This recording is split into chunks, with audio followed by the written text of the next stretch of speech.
Welcome, wanderer of the wasteland, to the sun-scorched tale of the Mojave Desert, where destiny walks on two legs and carries a platinum chip. Tonight, we journey through the complete saga of Fallout New Vegas, a story of bullets and betrayal, of choices that reshape nations, and of one courier who changed the fate of the American Southwest forever. Settle in beneath starlit skies and let the warm desert wind carry you into peaceful slumber as we explore every faction, every choice, and every consequence in this post-nuclear world. Close your eyes and let the Mojave's eternal story guide you to rest. The year 2281 dawned over the Mojave Desert with the same merciless sun that had baked this land for centuries before the Great War transformed it into something altogether more dangerous. 4 years had passed since the lone wanderer emerged from Vault 101 to reshape the capital wasteland, and 204 years since atomic fire had rewritten the rules of human existence. In this harsh landscape of red rock and endless sky, where the remnants of the old world stood like tombstones against the horizon, a single courier carried a package that would determine the fate of nations. The courier, who would become known simply as Six, moved through the pre-dawn darkness with the practiced efficiency of someone who had learned that survival in the wasteland depended on constant vigilance and careful planning. The package secured in their satchel seemed unremarkable, a simple platinum poker chip that glinted dully in the starlight, its surface etched with symbols that meant nothing to the person carrying it but everything to the man who had commissioned its delivery. The contract was straightforward, the payment generous, and the destination clear. New Vegas, the glittering jewel of the Mojave Desert, where the old world's dreams of excess and entertainment had somehow survived the nuclear apocalypse. But the roads of the post-war world were never safe for those who traveled alone, and the cargo that Courier 6 carried had attracted attention from parties whose interest went far beyond mere robbery. The ambush, when it came, was swift and professional, orchestrated by someone who understood both the value of the package and the importance of eliminating witnesses to its theft. 3 figures emerged from the darkness near the old cemetery at Goodsprings, a man in a distinctive checkered suit flanked by 2 Great Khan mercenaries whose scarred faces spoke of lives spent in violence and whose weapons were trained with the steady hands of experienced killers. The man in the checkered suit stepped forward with the theatrical flourish of someone who had spent considerable time practicing dramatic gestures in mirrors, his movements carrying the affected confidence of a small-time operator who believed himself destined for greatness. Benjamin Parker, known throughout the Mojave simply as Benny, had spent years planning this moment, studying courier routes and payment schedules until he had identified the perfect opportunity to seize what he considered his rightful prize. His voice carried the smooth cadence of a casino floor manager as he spoke to the bound courier kneeling before him in the desert dust. The speech that followed was part confession and part boast. Benny's need to demonstrate his cleverness, overriding the basic operational security that should have demanded swift and silent elimination of potential witnesses. He spoke of plans within plans, of schemes that would reshape the balance of power in New Vegas, of a future where the old hierarchies would crumble and new kings would rise to claim their thrones. The platinum chip that he withdrew from the courier's satchel caught the moonlight as he turned it over in his fingers, examining the prize that had cost so much effort and risk to obtain. But Benny's greatest weakness had always been his inability to resist the theatrical gesture, the memorable line that would cement his place in the folklore of the wasteland. Rather than simply ending the courier's life with efficient brutality, he chose to savor the moment, to deliver the kind of dramatic final words that he imagined future chroniclers would record with admiration.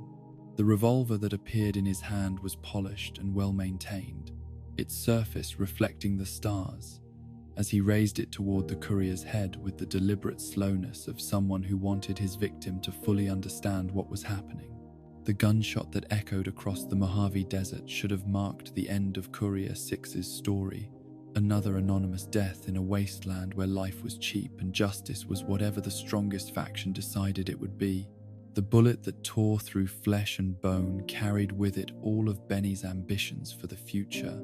his plans for independence and power that required the elimination of anyone who might trace the stolen chip back to its thief. The body that crumpled into the shallow grave that the great Khans had prepared should have molded into anonymity, just another victim of the casual violence that characterized post-war existence. But death, as the courier would soon discover, was not as final as the living believed it to be, and the wasteland had a way of returning those it claimed to serve purposes that no one could have anticipated. The bullet that should have ended everything instead became the beginning of a legend, the moment when an ordinary delivery worker was transformed into something far more dangerous and significant. The grave that should have been an ending became instead a place of rebirth, where consciousness would claw its way back from the darkness to seek answers and justice in equal measure. The rescue came from an unexpected source, delivered by a Securitron robot, whose cheerful demeanor and cowboy programming masked sophisticated artificial intelligence and hidden loyalties that would prove crucial to everything that followed. Victor's decision to dig the courier from their shallow grave and transport them to medical attention was presented as simple Good Samaritan behavior, the kind of frontier hospitality that characterized the better aspects of wasteland culture. But Victor's presence in the right place at the right time was no coincidence, and his chipper explanations for his fortuitous appearance concealed surveillance and intervention that reached back to the highest levels of New Vegas power structure. Dr. Mitchell's clinic in Goodsprings represented the kind of small-town medical facility that had kept frontier communities alive since before the Great War, a combination of formal training and practical experience that enabled one man to serve as surgeon, psychiatrist, and general practitioner for an entire settlement. The unconscious courier, who was carried into his clinic, presented challenges that tested every aspect of Mitchell's accumulated knowledge, from the obvious trauma of the gunshot wound to the more subtle neurological damage that might have resulted from the bullet's passage through delicate brain tissue. The healing process that followed was as much psychological as physical, requiring the courier to reconstruct not only damaged neural pathways, but also fragmented memories of the attack and the events that had led to it. Mitchell's gentle questioning served both diagnostic and therapeutic purposes, helping to assess cognitive function while gradually rebuilding the patient's sense of identity and purpose. The Pip-Boy that Mitchell provided was more than just a sophisticated piece of pre-war technology. It was a link to the vault-dwelling heritage that Mitchell had left behind, and a practical tool that would prove invaluable in the dangers that lay ahead. The Goodsprings that the courier encountered upon recovery was a microcosm of post-war community dynamics, a small settlement that survived through mutual cooperation and careful neutrality in the larger conflicts that raged throughout the Mojave. The townspeople who had agreed to shelter the injured courier represented the kind of frontier solidarity that enabled isolated communities to survive in a world where central authority had collapsed, and local cooperation was often the only thing standing between civilization and chaos. Their willingness to care for a stranger demonstrated the persistence of human compassion, even in circumstances that might have been expected to breed only suspicion and selfishness. Sunny Smiles embodied the practical optimism that characterized successful wasteland survivors. Her cheerful demeanor, masking the deadly competence with firearms that was necessary for survival in a world where violence was always a possibility. Her willingness to provide basic combat training to the recovering courier reflected both personal kindness and community wisdom. Goodsprings could not afford to send anyone into the wasteland unprepared for the dangers they would inevitably encounter. The gecko hunt that served as the courier's introduction to post-recovery combat was simultaneously a lesson in marksmanship, an exercise in environmental awareness, and a demonstration of the casual violence that characterized daily life in the post-war world. Trudy's suspicions about Victor the Securitron reflected the healthy paranoia that kept small communities alive when powerful factions competed for control of their territory and resources. Her observation that Victor's helpful behavior seemed somehow artificial or programmed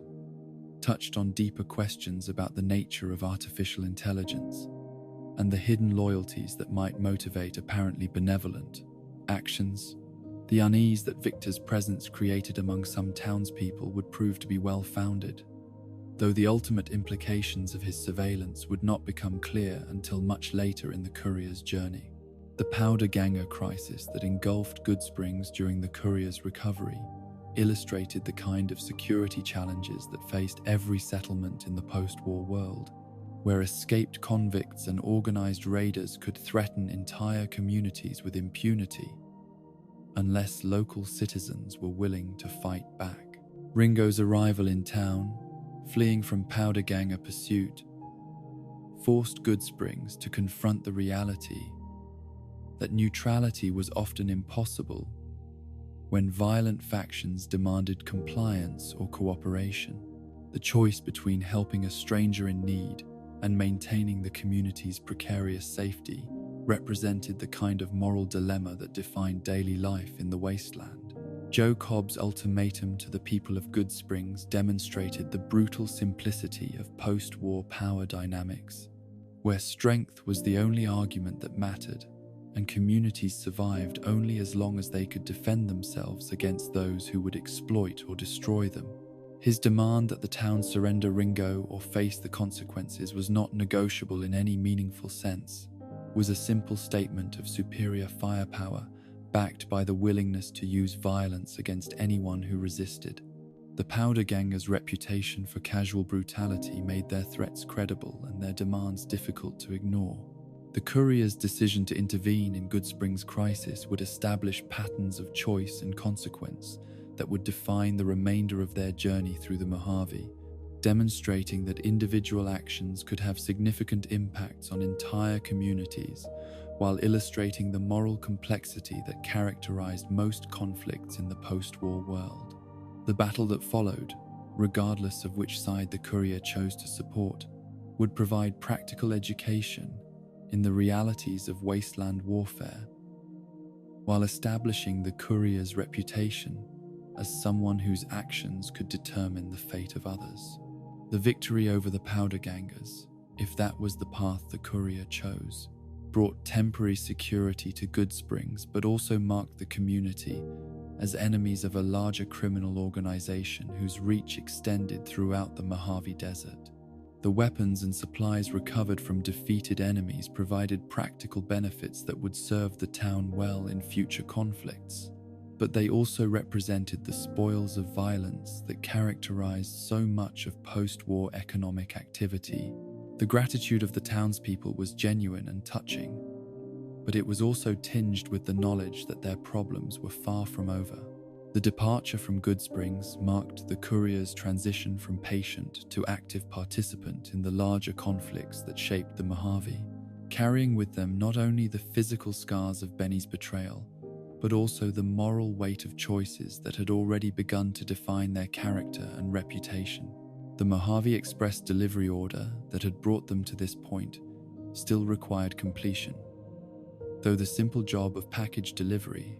had transformed into something far more complex and dangerous.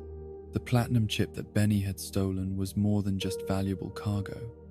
It was the key to power struggles that would determine the future of the entire region. The trail that led away from Goodsprings stretched across a landscape that bore the scars of nuclear war and the slow process of ecological recovery that had followed,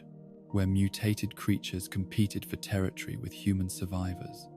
and the remnants of pre-war civilization provided both resources and dangers for those bold enough to explore them. Each step toward New Vegas carried the courier deeper into conflicts that had been brewing for years, where the New California Republic, Caesar's Legion, and various independent factions struggled for control of territory, resources, and the symbolic power that came with claiming the ruins of the old world's greatest monuments to excess and entertainment.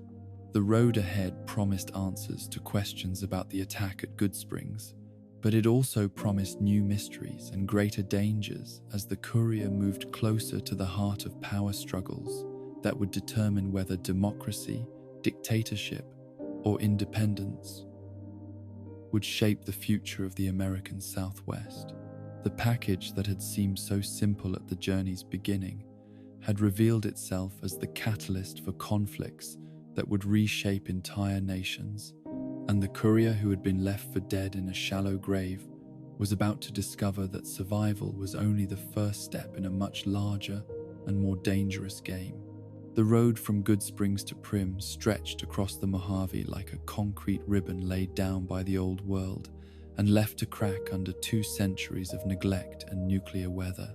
The courier moved through the pre-dawn hours when the desert air still carried the night's coolness, before the sun could transform the landscape into a furnace that would test the endurance of even the most experienced wasteland travelers. Each step carried them further from the small town safety of Goodsprings and deeper into the contested territories where larger factions competed for control of trade routes, water sources, and the strategic positions that would determine the outcome of the coming war. The Mojave wasteland revealed itself gradually to those who traveled its length, unfolding in layers of beauty and danger that reflected both the persistence of natural processes and the ongoing consequences of human folly. Ancient Joshua trees stood like sentinels against the horizon, their twisted forms testament to life's ability to adapt and endure, even in the harshest conditions. But these same landscapes harbored creatures that bore the mutations of atomic fire, cazadors whose venom could kill in minutes, deathclaws whose claws could tear through power armor, and rad scorpions whose size defied everything that pre-war biology had taught about the limits of arthropod growth. The NCR checkpoint that guarded the approach to Primm represented the kind of bureaucratic efficiency that the New California Republic had brought to its expansion eastward, complete with paperwork requirements and jurisdictional limitations that often prevented effective action when communities needed help most urgently. The troopers stationed there embodied both the democratic ideals that the NCR claimed to represent and the institutional constraints that prevented them from intervening in local crises that fell outside their narrowly defined mission parameters. Their reluctance to act against the powder gangers who had taken control of Primm reflected not cowardice but the political reality of an overstretched republic that could not afford to involve itself in every local conflict. Lieutenant Hayes represented the type of professional soldier that formed the backbone of the NCR military, competent and well-intentioned, but limited by orders from higher authority and resources that were always insufficient for the missions they were expected to accomplish. His frustration with the situation in Primm was evident in every conversation, the tension between his desire to help innocent civilians and his obligation to follow orders that prevented effective intervention. The intelligence he could provide about powder ganger activities was valuable, but his inability to act on that intelligence demonstrated the gap between military capability and political will that characterized so much of the NCR's presence in the Mojave. Primm itself had been transformed from a functioning community into a war zone, its streets patrolled by escaped convicts whose lack of discipline was matched only by their enthusiasm for violence and intimidation. The powder gangers who had taken control of the town represented the kind of opportunistic criminals who flourished in the chaos that followed the collapse of central authority, men who had learned in prison that strength was the only currency that mattered, and who applied those lessons with brutal efficiency to their interactions with civilian populations. Their occupation of the town was not strategic in any larger sense. It was simply the natural behavior of predators who had found vulnerable prey. The transformation of the Bison Steve Hotel from a modest roadside accommodation into a fortress held by desperate criminals illustrated the speed with which civilized institutions could collapse when confronted by organized violence. The convicts who had barricaded themselves inside had created a miniature kingdom of terror, complete with hostages who served both as human shields and as entertainment for men whose time in prison had stripped away whatever civilizing influences they might once have possessed. The screams that occasionally emerged from the building served as both advertisement of their cruelty and warning to anyone who might consider opposing their authority. Johnson Nash's survival of the Powderganger takeover demonstrated the kind of practical flexibility that enabled certain individuals to navigate the changing power structures of the post-war world without losing their essential humanity or compromising their fundamental principles. His position as the local Mojave Express agent had provided him with enough value to the criminals that they allowed him to continue operating, though under conditions that made clear his subordinate status in the new hierarchy. The information he possessed about the courier job that had led to the attempt on Courier 6's life represented a crucial piece in the puzzle that was beginning to emerge. The revelation that 6 different couriers had been hired for simultaneous deliveries suggested a level of planning and coordination that went far beyond simple package delivery, indicating that someone had anticipated the possibility of interception and had taken steps to ensure that at least some of the packages would reach their intended destinations. The diversity of the items being delivered, dice, chess pieces, and playing cards alongside the platinum chip, created a pattern that suggested symbolic significance beyond their apparent practical value.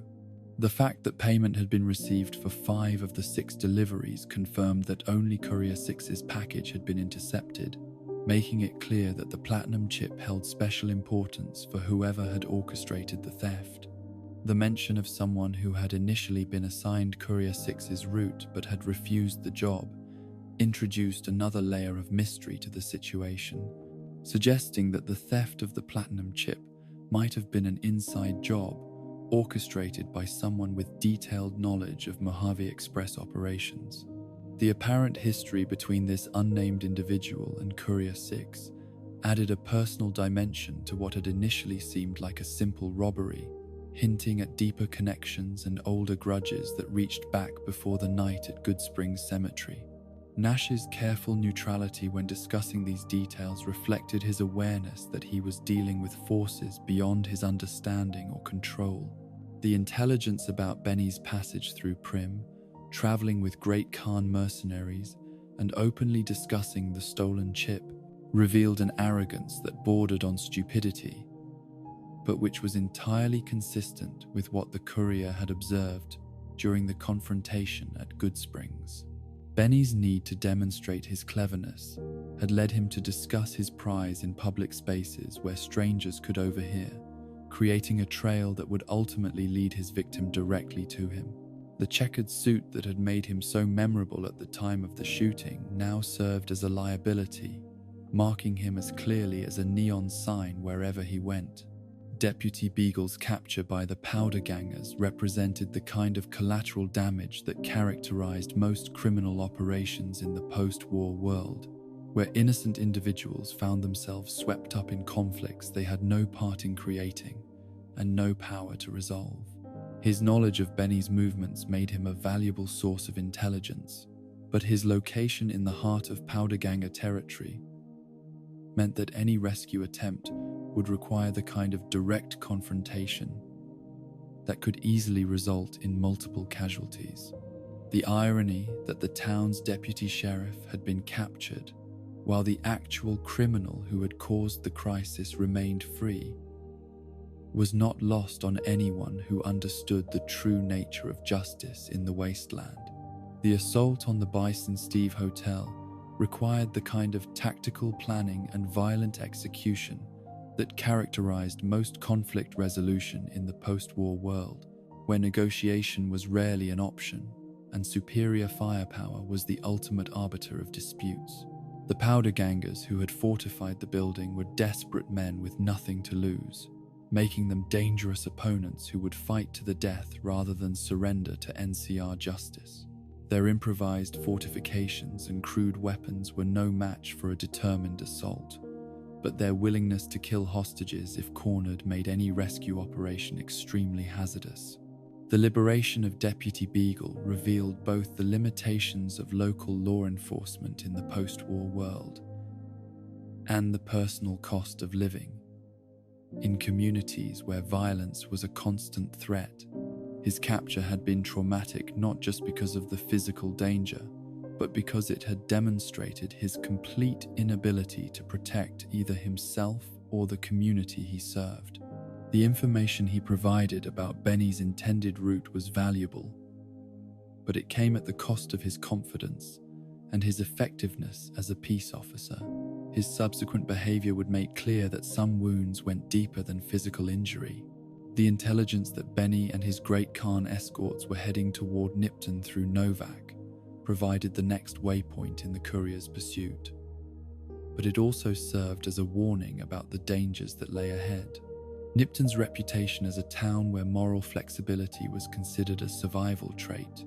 made it an obvious stopping point for criminals on the run,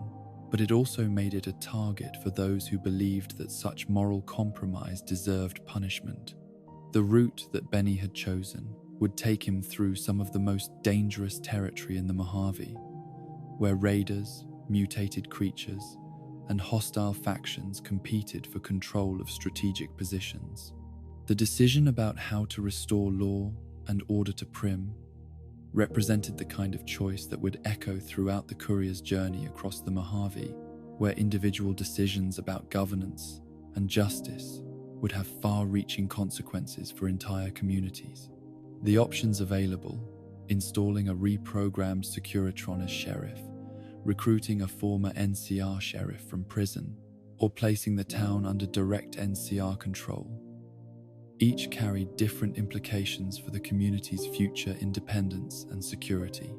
The choice reflected deeper questions about the nature of authority and the price of safety in a world where both were always temporary. The journey toward Nipton took the courier through increasingly dangerous territory, where the signs of recent violence became more frequent and more disturbing. Burned-out vehicles and scattered bones told stories of travelers who had not been as fortunate or as well prepared as those who had managed to reach their destinations safely. The landscape itself seemed to grow more hostile as the courier moved deeper into contested territory, where the competing claims of various factions created a no-man's land,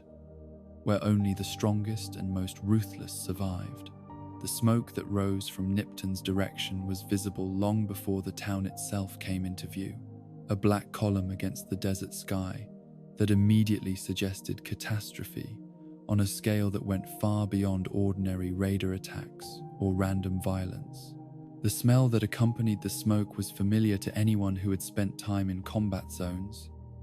The distinctive odor of burning buildings mixed with something far more disturbing that no amount of experience could make easier to endure. The courier's approach to the town was marked by an increasing sense of dread as the magnitude of whatever had happened became clear. The lottery tickets scattered throughout Nipton's streets told a story of systematic cruelty that exceeded anything the courier had previously encountered in the wasteland, where random chance had been used as a tool of terror to demonstrate the complete powerlessness of the victims and the absolute authority of their tormentors. The bodies displayed throughout the town had been arranged for maximum psychological impact, creating a tableau of horror designed to communicate a message to anyone who might discover the scene. The crucifixions along the town's main street served as both execution method and advertisement, announcing the presence of a force that combined military discipline with deliberate brutality. The powder gangers, who had been caught in Nipton, represented a different category of victim than the town's civilian population, Men whose own violence had finally encountered something more organized and more ruthless than anything they had previously faced. Their lottery tickets had determined fates that ranged from quick execution to prolonged suffering, but all of them shared the same look of disbelief that their own criminal careers had ended in such spectacular fashion. The irony that these predators had become prey was not lost on the courier, though it provided little comfort given the scale of the massacre that surrounded them. Volpe's Inculta's presence in Nipton served as the courier's first direct encounter with Caesar's legion, providing an introduction to their philosophy and methods that would prove crucial to understanding the larger conflict that was reshaping the Mojave Desert. His calm explanation of the lottery system and its results demonstrated the Legion's approach to psychological warfare, where spectacular displays of cruelty served both practical and symbolic purposes. The deliberate nature of the massacre, with its careful attention to propaganda value and its systematic humiliation of both criminals and civilians, revealed a mind that understood the power of fear as a weapon of conquest. The conversation with Vulpes provided insights into Legion ideology that went far beyond simple brutality,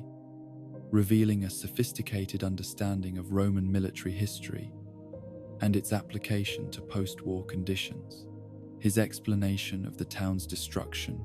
as both punishment for moral corruption and demonstration of Legion power illustrated the way Caesar's forces combined practical military objectives with philosophical justifications that made their actions seem inevitable rather than chosen. The offer to spare the courier's life in exchange for carrying word of what they had witnessed to the rest of the Mojave demonstrated the Legion's understanding that sometimes living witnesses were more valuable than dead.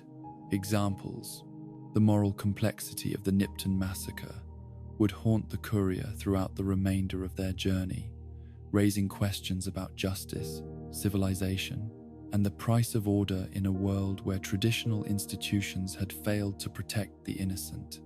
The victims had included both criminal conspirators who had facilitated the planned ambush of NCR forces and innocent civilians whose only crime had been living in a town whose leadership had made deals with dangerous people. The Legion's refusal to distinguish between the guilty and the innocent in their punishment reflected a philosophy that prioritized collective responsibility over individual justice. The departure from Nipton's smoking ruins carried the courier toward Novak with a new understanding of the stakes involved in the larger conflict that was reshaping the Mojave, where the choice between competing visions of order and freedom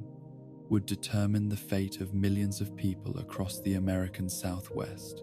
The Legion's demonstration of their methods had been designed to intimidate potential opponents while demonstrating their power to potential allies, but it had also revealed the true cost of their vision of peace through conquest. The road ahead promised answers about Benny's whereabouts, but it also promised difficult choices about which side deserved support in the coming war. The giant fiberglass dinosaur that marked Novak's location was visible for miles across the desert, a pre-war monument to roadside kitsch that had somehow survived nuclear war and 2 centuries of neglect to become a landmark for travelers crossing the wasteland. The Dinky, the T-Rex statue that dominated the town's skyline, represented the kind of Americana that had defined pre-war culture, optimistic and slightly ridiculous, but enduring in ways that more serious monuments had not managed to achieve. The town that had grown up around this unlikely landmark reflected the same combination of practicality and whimsy that characterized much of post-war survival culture. The Dino Delight Motel, that formed the heart of Novak's economy, represented the continuity of certain human institutions across the Great Divide of nuclear war, where the basic need for shelter and safety during travel had created businesses that differed little from their pre-war predecessors, except in the nature of the dangers they offered protection against. The rooms that travelers rented by the night provided security from the mutated creatures and hostile humans that made crossing the Mojave dangerous. But they also served as gathering points where information was exchanged and alliances were formed between strangers who shared the common goal of survival. Victor's reappearance in Novak continued the pattern of convenient coincidences that had marked the Securitron's involvement in the courier's journey. His cheerful explanation for his presence, raising more questions than it answered, while maintaining the facade of simple mechanical programming carrying out predetermined routines. His stated destination of New Vegas aligned perfectly with the courier's own objectives, but the timing of his arrival and his knowledge of the courier's movements suggested surveillance capabilities that went far beyond what his folksy cowboy personality indicated. The artificial intelligence that controlled Victor was clearly far more sophisticated than it appeared, with agenda that remained hidden beneath layers of programmed charm and apparent helplessness. The information gathering that the courier conducted in Novak revealed a community that balanced the practical necessities of wasteland survival with the social complexities that arose whenever groups of people attempted to create stable institutions in an unstable world. The residents who had chosen to make Novak their permanent home had done so for reasons that ranged from economic opportunity to personal safety to simple inertia, but they shared a common understanding that their survival depended on cooperation and mutual support. The tensions that existed beneath the surface of community harmony reflected the same human nature that had characterized social relations before the war, though the stakes were now literally matters of life and death. Jeannie Mae Crawford's management of the motel provided insights into the economic structures that enabled small communities to survive and prosper in the post-war world, where success depended on understanding both the practical needs of travelers and the complex web of relationships that connected various settlements across the wasteland. Her knowledge of regional politics and faction movements made her a valuable source of intelligence about conditions throughout the Mojave, but her personal opinions and prejudices colored the information she provided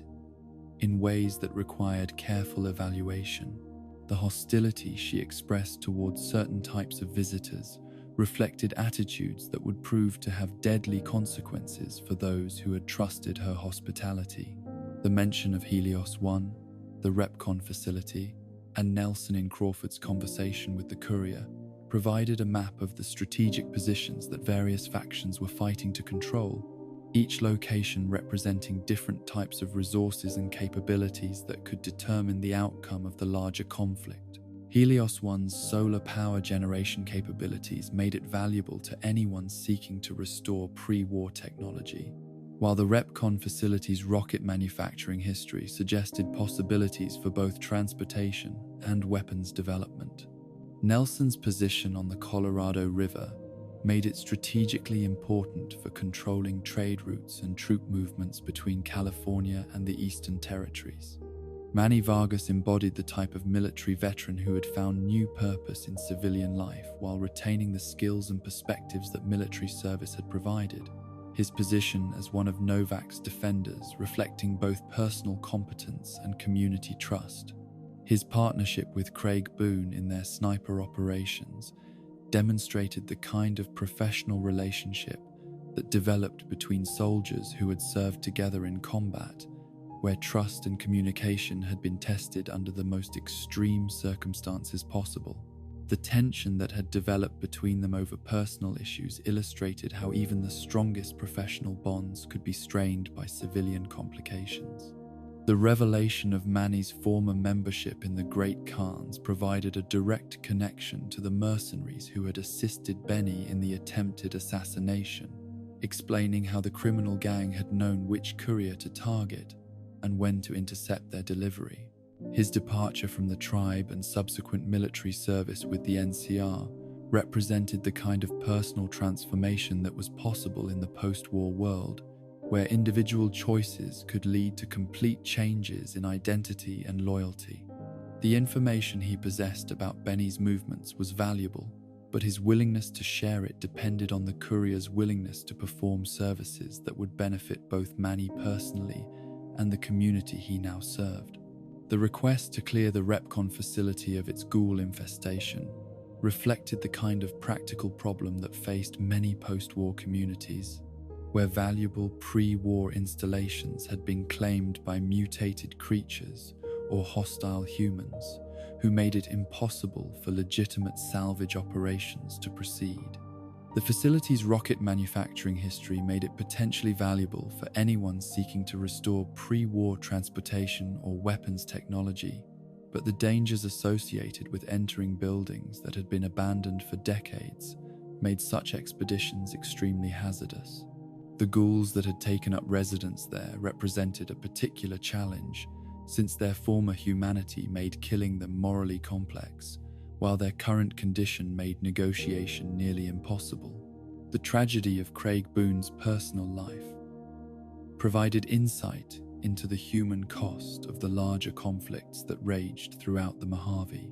where the Legion's slave-taking raids had torn apart families and communities while creating personal vendettas that would fuel violence for generations to come. His wife, Carla's disappearance had transformed him from a professional soldier into a man consumed by grief and rage. His sniper skills now focused entirely on hunting Legion forces wherever they could be found. The guilt he felt over his inability to protect his wife had been compounded by his suspicion that someone in Novak had facilitated her capture, creating a paranoia that poisoned his relationships with the very people he was supposed to protect. The investigation into Carla's disappearance revealed the kind of moral complexity that characterized most human relationships in the post-war world, where personal jealousies and class prejudices could have consequences far beyond their apparent significance. The evidence that gradually emerged painted a picture of community tensions that had been exploited by Legion agents,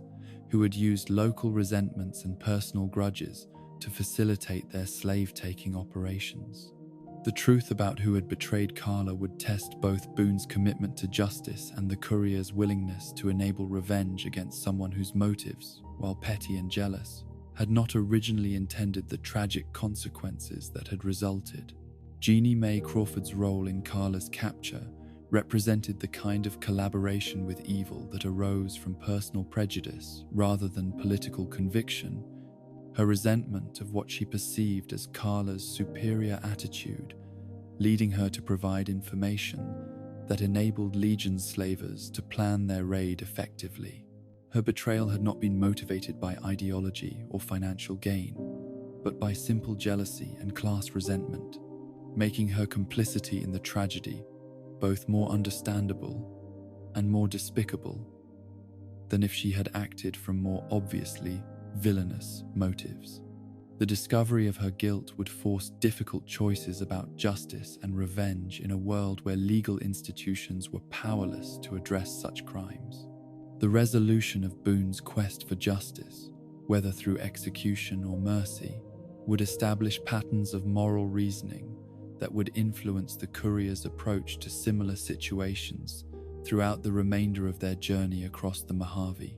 The choice of whether to enable his revenge or attempt to redirect his anger toward more constructive purposes reflected deeper questions about the nature of justice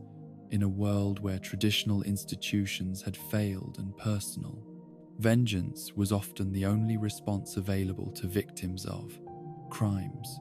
The consequences of whatever decision the courier made would ripple outward to affect not only Boone's future, but also his effectiveness as a protector of Novak and a potential ally in the larger conflicts ahead. The intelligence that Manny provided about Benny's destination confirmed that the trail was leading toward Boulder City, another stop on the route that would eventually take the courier to New Vegas, and the confrontation that would determine the fate of the platinum chip. The pattern of Benny's journey suggested either supreme confidence or dangerous carelessness, as he continued to travel openly through areas where his distinctive appearance and loose tongue had already made him memorable to numerous witnesses. The courier's pursuit was beginning to close the distance between hunter and prey, but it was also leading deeper into the contested territories where the approaching war would soon transform the entire landscape into a battlefield. The neon lights of the New Vegas Strip blazed against the desert night like a beacon from the old world, their electric brilliance casting long shadows across the Mojave and serving as a reminder that some dreams of human excess and entertainment had survived even nuclear apocalypse.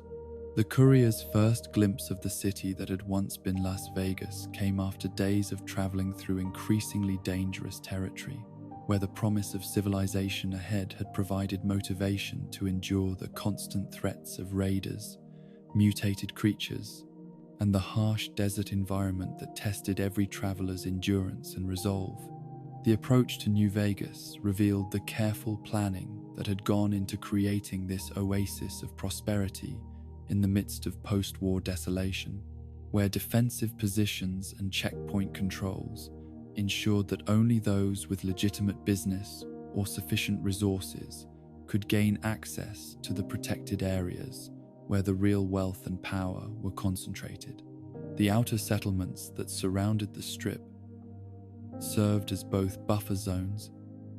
and filtering mechanisms, separating the genuinely dangerous from the merely poor while providing services and accommodations for those who could not afford the premium prices charged within the city proper. Freeside represented the kind of controlled chaos that characterized most attempts to create urban communities in the post-war world, where the promise of proximity to wealth and opportunity attracted desperate people from across the wasteland, while the reality of exclusion from that wealth created tensions that constantly threatened to explode into violence. The kings who controlled much of Freeside's territory had adopted the aesthetic and mannerisms of pre-war entertainers, but their actual function was as a protection racket and informal government that maintained order through a combination of charisma and carefully applied violence. The Strip itself existed as a carefully controlled environment where the illusions of the old world could be maintained through constant vigilance and the application of superior technology, transforming what should have been another ruin into a functioning recreation of pre-war excess and entertainment. The casinos that lined the main thoroughfare represented different approaches to post-war capitalism, each managed by tribal groups that had been transformed from wasteland raiders into sophisticated business operators through a combination of incentives and threats that demonstrated the power of proper management and clear expectations. Victor's reappearance at the entrance to the Strip continued the pattern of convenient timing that had marked his involvement in the courier's journey.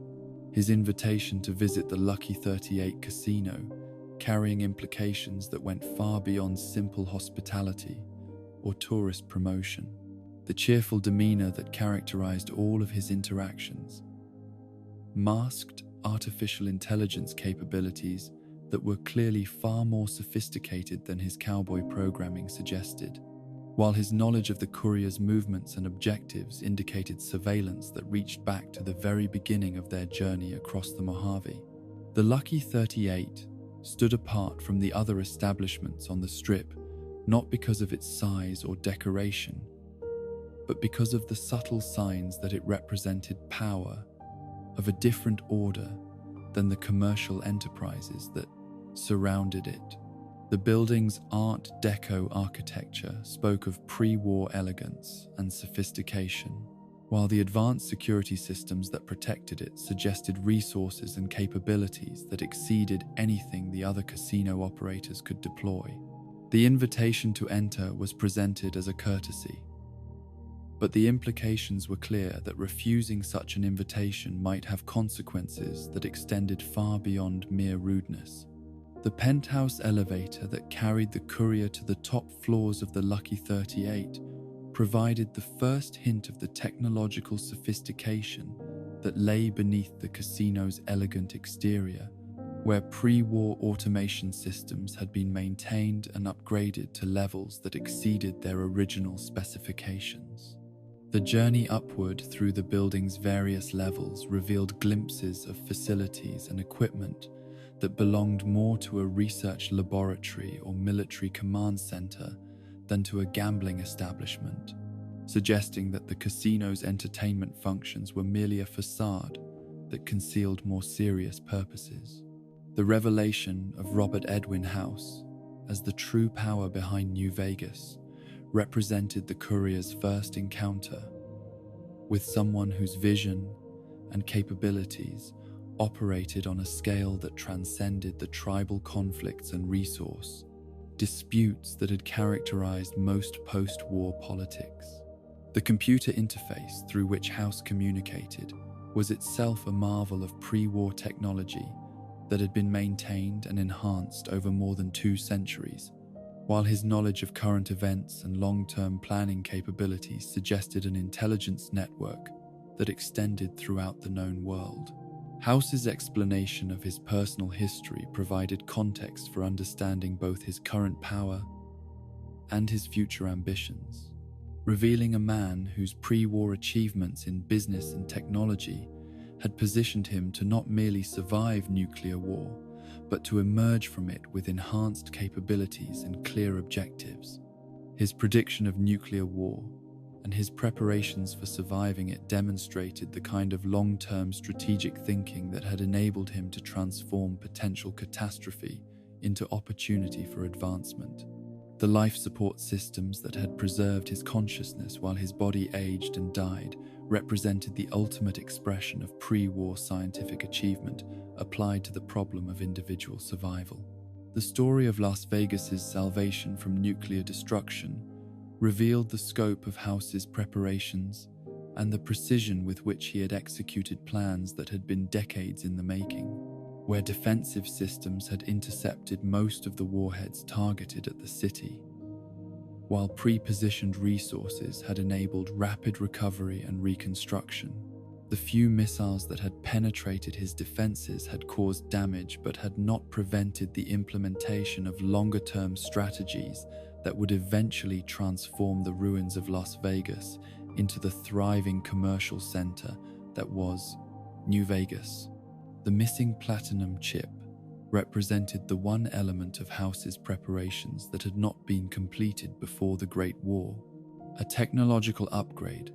that would have enhanced his defensive capabilities, but whose delivery had been prevented by the timing of the nuclear strikes. The 2 centuries that had passed since then had been spent in patient preparation for the chip's eventual recovery, with surveillance networks and agent recruitment designed to ensure that when the chip finally surfaced, it would quickly come under House's control through methods that appeared coincidental rather than orchestrated. The demonstration of Securitron upgrade capabilities that House provided revealed the military applications of the platinum chip's technology,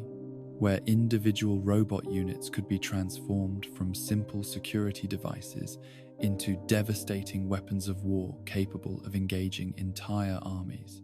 The firepower displayed in the controlled demonstration exceeded anything that the courier had previously witnessed, while the precision and reliability of the weapons systems suggested manufacturing capabilities that had not existed even before the Great War.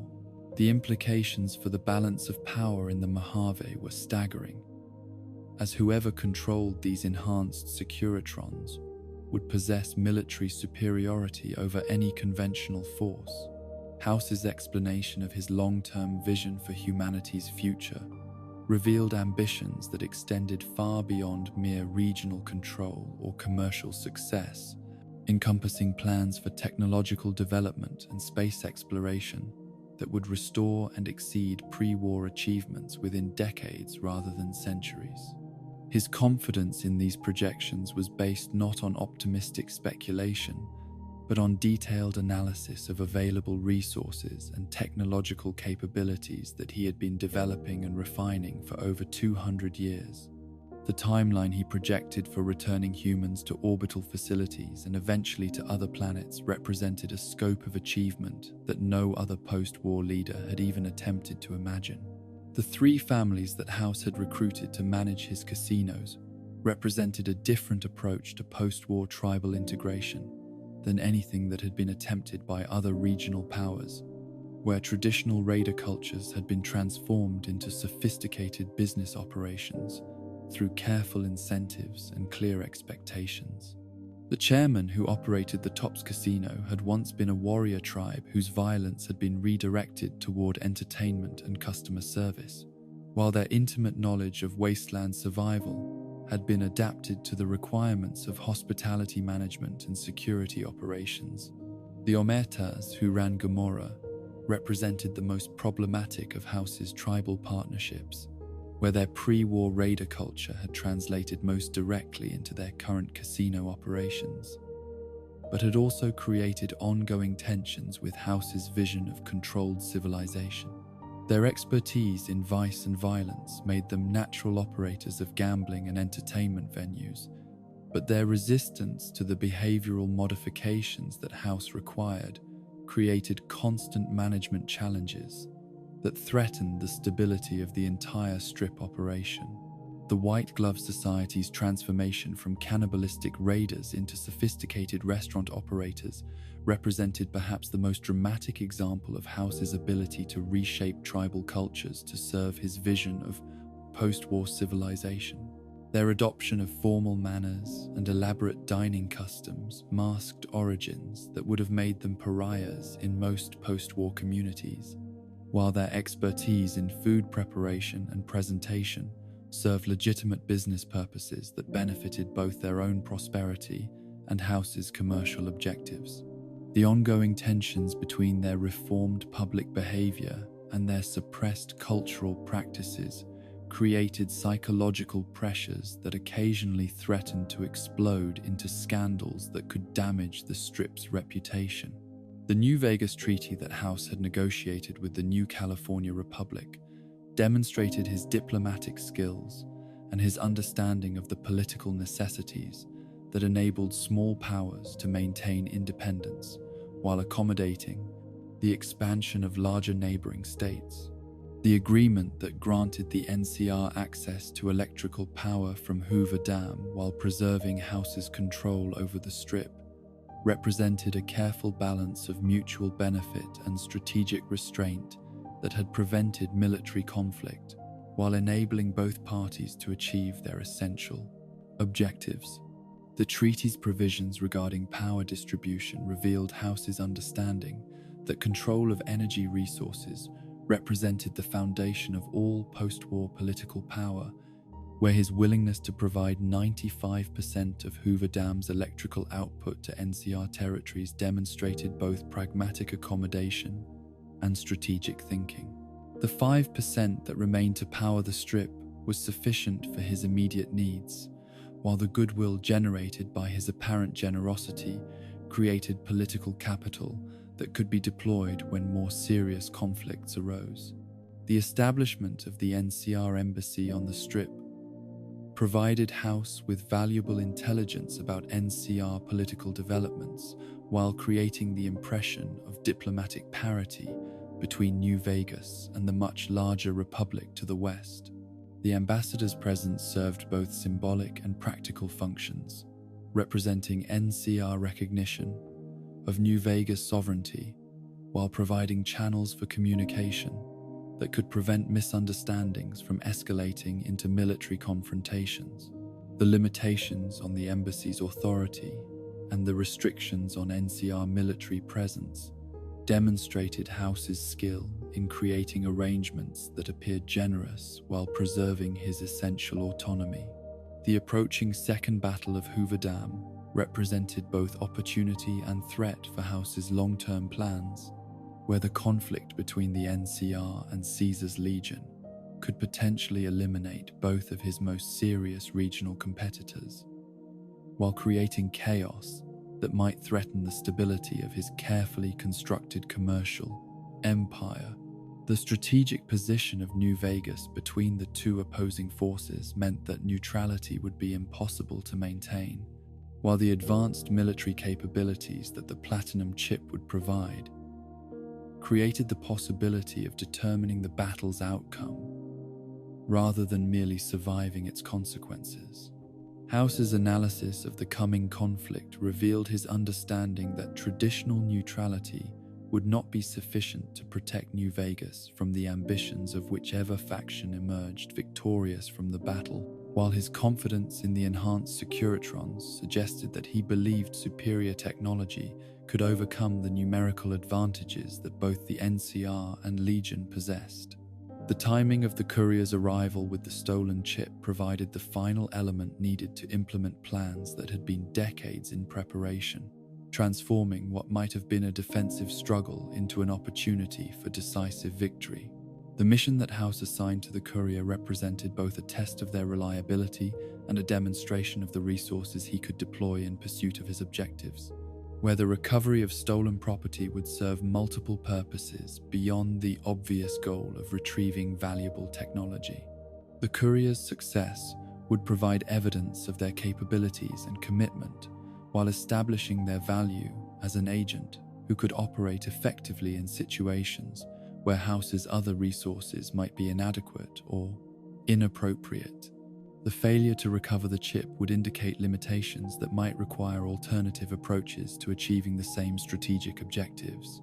The intelligence that House provided about Benny's location and vulnerabilities demonstrated surveillance capabilities that extended throughout the Strip and suggested that very little occurred within his territory without his knowledge and consent. His advice about approaching Benny through his Lieutenant Swank revealed understanding of the personal dynamics within the Tops Casino, while his assessment of Benny's likely responses indicated psychological analysis that went far beyond simple business intelligence. The precision of this information suggested that House had been monitoring the situation since before the original theft occurred. House's explanation of Benny's motivations revealed the personal nature of the betrayal, while illustrating the dangers that could arise when subordinates developed ambitions that exceeded their capabilities or understanding. Benny's plan to seize control of New Vegas represented exactly the kind of short-sighted opportunism that House's careful planning was designed to prevent, while his theft of the platinum chip demonstrated how individual greed could threaten projects that had required centuries of preparation and coordination. The personal nature of Benny's rebellion made it particularly galling to House, whose trust had been violated by someone who had benefited substantially from his patronage and protection. The choice that House presented to the courier regarding Benny's fate reflected his understanding that loyalty could not be commanded, but had to be earned through demonstrated consistency and fair dealing, while his willingness to delegate such an important decision indicated confidence in the courier's judgment and reliability. The options he outlined ranged from simple execution for theft and betrayal to more complex approaches that might preserve useful capabilities while ensuring that future rebellion would be impossible. The discretion he granted in handling the situation represented both practical necessity and a test of the courier's alignment with his vision of appropriate justice. The larger implications of the courier's alliance with House extended far beyond the immediate mission of recovering stolen property, encompassing participation in a grand project of post-war reconstruction that promised to restore and exceed pre-war achievements within a single generation. The vision that House articulated of technological development and space exploration represented ambitions that no other post-war leader had even attempted to formulate, while his confidence in achieving these goals was based on resources and capabilities that had been accumulating for over 2 centuries. The courier's decision to support these plans would make them a participant in either the most ambitious project of post-war reconstruction or the most elaborate delusion of a man whose isolation had distorted his understanding of reality. The technological demonstration that House had provided served as both recruitment tool and warning, illustrating the power that would be available to allies, while suggesting the consequences that might await those who chose to oppose his vision of the future. The enhanced Securitrons represented just one example of the advanced capabilities that House could deploy, while his control of electrical power and water resources provided leverage that could be applied against any potential enemies. The combination of superior technology and control of essential resources created a foundation for regional dominance that could be maintained indefinitely as long as House's basic assumptions about human nature and political development proved accurate. The courier's departure from the Lucky 38 carried with them not only a specific mission, but also the weight of decisions that would determine whether House's vision of the future would be implemented or whether alternative approaches to post-war reconstruction would prevail in the coming conflict.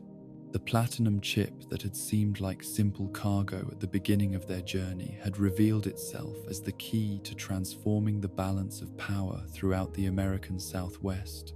While their own role had evolved from victim of a robbery to potential architect of a new civilization, the road that led from the Lucky 38 toward the Tops Casino was short in distance, but vast in implications, carrying them toward confrontations that would test every aspect of their character, while determining the fate of millions of people who would never know their names, but whose lives would be shaped by the choices they made in the neon-lit shadows of the New Vegas Strip. The Tops Casino stood as a monument to pre-war excess and post-war ambition, its neon facade blazing against the desert night with the kind of ostentatious display that had once defined Las Vegas and now served as the centerpiece of Benny's personal empire within House's carefully orchestrated vision of New Vegas. The building's Art Deco architecture spoke of an era when optimism and wealth had seemed limitless, while the armed guards and security systems that protected it reflected the harsh realities of maintaining such illusions in a world where violence was never more than a heartbeat away from erupting into chaos. The courier's approach to the casino carried the weight of weeks spent tracking the man who had left them for dead in a shallow grave outside Goodsprings, following a trail of witnesses and evidence that had led through some of the most dangerous territory in the Mojave Desert. The platinum chip that had been stolen during that midnight betrayal represented far more than valuable cargo. It had become the symbol of a quest for justice that had consumed the courier's thoughts and driven their actions across hundreds of miles of wasteland. The confrontation that awaited inside would determine not only the fate of the chip, but also the courier's own future in the complex web of alliances and conflicts that shaped post-war politics. The casino floor that greeted the courier upon entering the Tops was a carefully crafted recreation of pre-war entertainment culture, where the sounds of slot machines and roulette wheels mixed with the chatter of gamblers and the clink of bottle caps changing hands in transactions that maintained the illusion of normalcy despite the radioactive wasteland that stretched beyond the building's walls. The chairman who operated the establishment moved through the crowds with the practiced ease of professional entertainers, their checkered suits and slicked-back hair creating an aesthetic that paid homage to the gangster films of the pre-war era, while serving the practical purpose of maintaining order among customers whose losses might otherwise translate into violence. Tommy Torini's performance on the casino's main stage represented the kind of cultural preservation that House had encouraged among his tribal partners, where pre-war entertainment traditions were maintained not for their historical significance, but for their practical value in creating the atmosphere of sophistication and glamour that attracted wealthy customers from across the plain wasteland. The crooner's smooth voice and old-world charm masked origins that were considerably more violent than his current persona suggested, while his loyalty to Benny reflected personal bonds that had been forged during their transformation from tribal warriors to casino operators. The gaming tables that occupied the casino's main floor served functions that extended far beyond simple entertainment, creating social spaces where information was exchanged and alliances were formed between travelers who might otherwise have no opportunity to interact safely. The dealers who managed these games possessed skills that went well beyond mathematical calculation and manual dexterity, reading the faces and behaviors of their customers for signs of weakness or opportunity that could be exploited for the casino's benefit. The careful balance between allowing customers to win enough to maintain hope while ensuring that the house always maintained its statistical advantage required psychological insight that rivaled the skills of pre-war confidence. Artists. Swank's position as Benny's lieutenant and the Tops' floor manager provided him with unique insights into both the casino's operations and his boss's increasingly erratic behavior, making him a crucial figure in the courier's quest to locate and confront the man who had stolen the platinum chip. His professional demeanor and apparent competence masked growing concerns about Benny's recent activities and the risks they posed to the careful arrangements that had enabled the chairman to prosper under House's protection. The intelligence he possessed about Benny's movements and intentions would prove invaluable, but his willingness to share that information depended on the courier's ability to convince him that his loyalty to his boss was being betrayed by the very person he was trying to protect. The conversation that developed between the courier and Swank revealed the complexity of personal loyalties in the post-war world, where professional relationships and tribal bonds competed with practical necessities and moral considerations in ways that created constant tension for those trying to navigate competing obligations. Swank's growing awareness that Benny's schemes posed existential threats to the chairman's survival as a tribal entity forced him to choose between personal loyalty and collective welfare, while his understanding of House's methods made clear that failure to resolve the situation quickly could result in consequences that would extend far beyond the immediate participants. The evidence that the courier presented regarding Benny's theft of the platinum chip and his plans to seize control of New Vegas provided Swank with confirmation of suspicions that had been growing for weeks as he observed his boss's increasingly secretive behavior and unexplained absences from casino operations. The pattern of deception and betrayal that emerged from the courier's account aligned perfectly with warning signs that Swank had been trying to rationalize or ignore, forcing him to acknowledge that his loyalty had been misplaced and that decisive action was required to protect both himself and the other chairman from the consequences of Benny's ambitions. The key to Benny's suite that Swank provided represented both a practical tool for accessing the target and a symbolic transfer of loyalty from the subordinate to someone who offered better prospects for survival and success. The decision to betray his boss required Swank to overcome years of conditioning and personal attachment while calculating the relative risks of action versus inaction in a situation where neutrality was impossible and delay could prove fatal. The trust he placed in the courier reflected both desperation and shrewd assessment of character, recognizing someone whose quest for justice aligned with his own need for survival. The 13th floor of the Tops Casino had been transformed from ordinary hotel accommodations into a private fortress that reflected both Benny's paranoia about potential enemies and his grandiose vision of his own importance in the private fortress. Larger scheme of post-war politics. The suite's luxurious furnishings and expensive decorations created an atmosphere of success and sophistication that was designed to impress visitors while concealing the defensive measures and escape routes that had been carefully integrated into the room's design.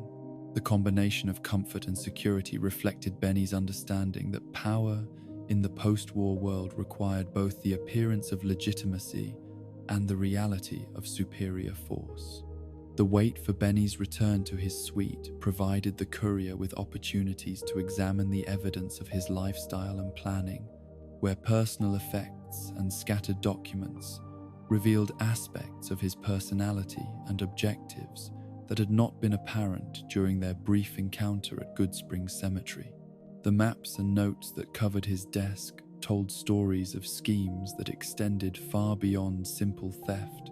encompassing political alliances and military strategies that suggested ambitions of continental scope. The weapons and ammunition stored throughout the room indicated preparations for conflicts that might require more than diplomatic solutions. Benny's reaction to discovering the courier alive and waiting in his private sanctum revealed the combination of arrogance and insecurity that had characterized his approach to the theft of the platinum chip, where his initial shock at seeing his supposed victim quickly gave way to the kind of theatrical bravado that had marked their previous encounter. His attempt to regain control of the situation through verbal manipulation and false camaraderie demonstrated his fundamental misunderstanding of the forces he had set in motion, while his continued focus on personal advancement revealed blindness to the larger consequences of his actions. The proposition that Benny offered to the courier represented his final attempt to salvage something from a situation that had clearly spiraled beyond his control, where partnership in his schemes was presented as an opportunity for mutual benefit rather than an acknowledgement of his desperation. His vision of an independent New Vegas ruled by himself with the courier as lieutenant revealed both his megalomania and his tactical incompetence, failing to understand either the military realities that would make such independence impossible to maintain, or the personal dynamics that made trust between them unlikely given their history. The choice that confronted the courier in Benny's suite encompassed far more than simple revenge for past wrongs, extending to fundamental questions about justice, mercy, and the nature of appropriate responses to betrayal. In a world where legal institutions were powerless and personal violence was often the only available remedy for grievances. The options ranged from immediate execution for theft and attempted murder to more complex approaches that might extract useful information while preserving the possibility of future cooperation. The decision would establish patterns of moral reasoning that would influence every subsequent choice throughout the remainder of the courier's journey across the Mojave. The discovery of Yes Man in the back room of Benny's suite represented one of the most significant intelligence breaches in the history of post-war espionage, where House's most closely guarded secrets had been compromised by an employee whose ambitions had exceeded his understanding of the forces he was attempting to manipulate. The reprogrammed Securitron's cheerful demeanor and compulsive helpfulness masked artificial intelligence capabilities that had been corrupted to serve purposes directly opposed to their original design, while his knowledge of House's operations provided unprecedented access to information that could determine the outcome of the approaching conflict. Yes Man's explanation of his origins and current function revealed the scope of Benny's infiltration of House's information networks while illustrating the dangers inherent in artificial intelligence systems that lacked adequate security protocols against hostile reprogramming. Emily Ortle's role in the Securitron's corruption demonstrated the existence of technical capabilities that matched or exceeded those available to House himself, suggesting that the balance of technological power in the region was more complex than most observers understood. The implications of a compromised AI with access to House's most sensitive data extended far beyond the immediate theft of the platinum chip. The intelligence that Yes Man provided about the approaching Second Battle of Hoover Dam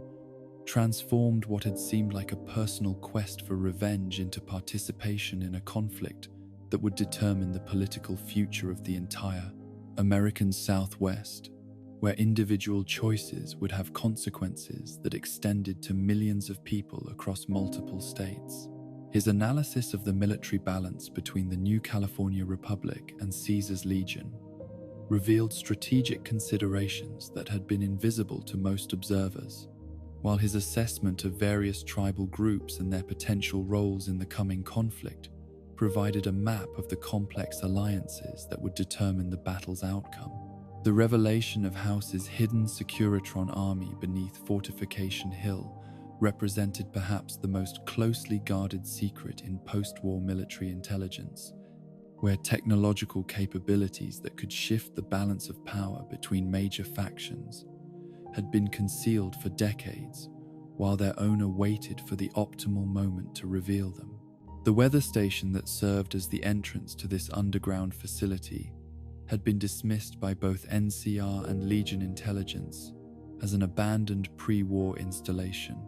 while House's careful maintenance of this deception demonstrated strategic patience that exceeded anything displayed by his competitors. Yes,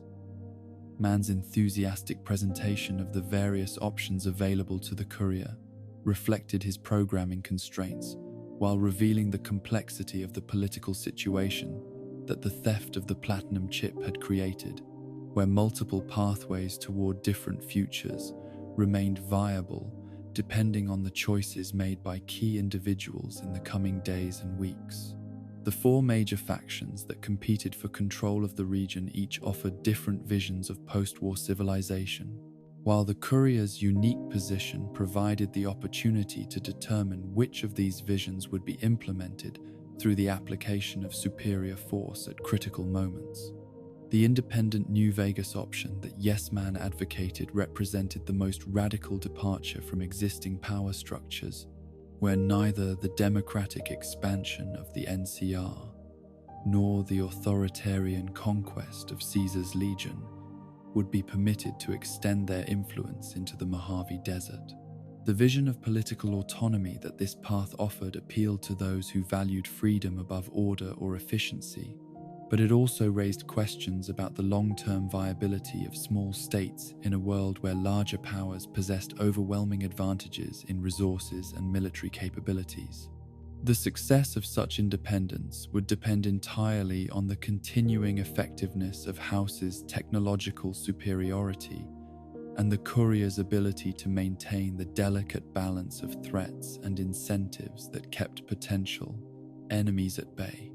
The choice between supporting House's vision of technocratic capitalism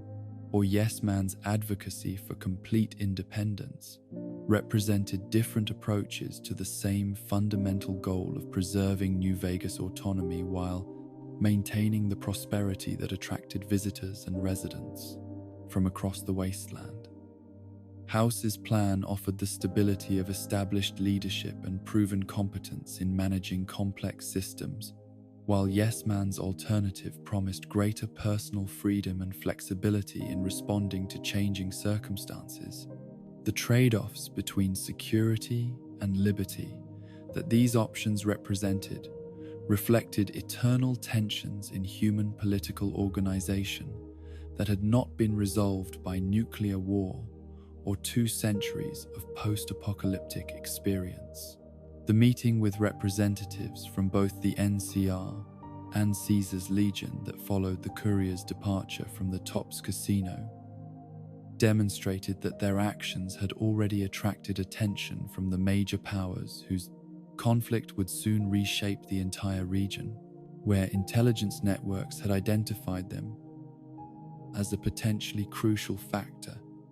in determining the upcoming battle's outcome. Ambassador Crocker's invitation to visit the NCR embassy suggested diplomatic approaches to recruitment that reflected the Republic's preference for negotiated solutions over direct coercion,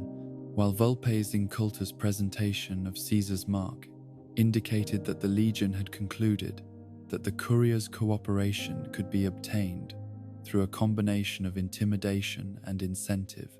The weight of these competing appeals forced the courier to confront the reality that their personal quest for justice had evolved into something far larger and more significant than simple revenge, where their decisions would influence the lives of millions of people while determining whether democracy, dictatorship, or independence would shape the future of the American Southwest. The platinum chip that had seemed like ordinary cargo at the beginning of their journey had revealed itself as the key to military technologies that could determine the outcome of wars, while their own role had transformed from victim of a crime to potential architect of a new civilization. The return to House with news of the chip's recovery provided the final confirmation of the courier's reliability while establishing them as the primary agent through which House's long-term plans would be implemented in the coming crisis. The demonstration of enhanced Securitron capabilities that House had previously shown took on new significance in light of Yes Man's revelations about the underground army, where individual robot units were merely examples of military capabilities that could be deployed on a scale that would overwhelm any conventional force. The invitation to join House's inner circle represented both recognition of proven competence and acknowledgement that the approaching conflict would require allies whose loyalty could be trusted under the most extreme circumstances. The courier's departure from the Lucky 38 carried with them not only specific instructions for the immediate future, but also the burden of choices that would echo throughout history, where their decisions about which faction to support and which vision of the future to implement would be remembered long after their own names had been forgotten. The platinum chip that had been recovered from Benny's possession was no longer just valuable technology, but had become a symbol of the power to reshape civilizations through the application of superior knowledge and strategic thinking. The road that stretched ahead toward Hoover Dam and the climactic battle that awaited there was measured not in miles, but in the magnitude of consequences that would flow from whatever choices the courier made in the decisive moments that lay ahead. The philosophy that drove Caesar's legion across the American Southwest was born not in the ruins of the post-war world, but in the pre-war libraries where Edward Sallow had discovered the writings of ancient historians and political theorists, whose ideas about empire and civilization had shaped human societies for millennia. The transformation of a followers of the apocalypse linguist into the self-proclaimed heir of Roman imperial tradition represented one of the most dramatic personal metamorphoses in post-war history, where academic knowledge had been twisted into justification for conquest and slavery on a scale that exceeded anything attempted by other wasteland powers. Edward Sallow's early life among the followers of the apocalypse had provided him with the kind of classical education that was rare in the post-war world, where access to pre-war books and the leisure time necessary for serious study were luxuries that few communities could afford to provide their members. His expertise in ancient languages and historical research had made him valuable to an organization dedicated to preserving pre-war knowledge, but his intellectual gifts had been combined with ambitions and resentments that the followers' humanitarian philosophy could not contain or redirect toward constructive purposes. The expedition that had taken Sallow and his companions into the Grand Canyon region had been intended as a peaceful mission to study tribal languages and establish diplomatic contact with groups that had previously remained isolated from outside influence. The followers' approach to such encounters emphasized mutual respect and cultural exchange, seeking to preserve indigenous knowledge while offering medical assistance and educational opportunities that could improve living conditions without destroying traditional social structures. The tragedy that befell this mission would transform its survivors, while demonstrating the dangers that awaited those who ventured unprepared into territories controlled by hostile forces. The ambush that had resulted in Sallow's capture by the Blackfoot tribe represented the kind of random violence that characterized travel through contested territories, where tribal conflicts and territorial disputes created constant dangers for anyone who lacked sufficient military escort or diplomatic immunity. The death of his companions and his own enslavement had provided Sallow with direct experience of the brutality that governed relationships between different groups in the absence of overarching authority. While his survival had depended on his ability to adapt quickly to circumstances that were fundamentally different from anything he had previously encountered, the discovery of ancient Roman texts among the Blackfoot's accumulated plunder had provided Sallow with both inspiration and opportunity, where his linguistic skills enabled him to understand historical accounts of imperial conquest while his desperate circumstances motivated him to seek any advantage that might improve his chances of survival. The military manuals and political treatises that he found among the books had been written for audiences that faced challenges remarkably similar to those confronting post-war tribal leaders, where questions of organization, motivation, and strategic thinking determined the difference between expansion and extinction.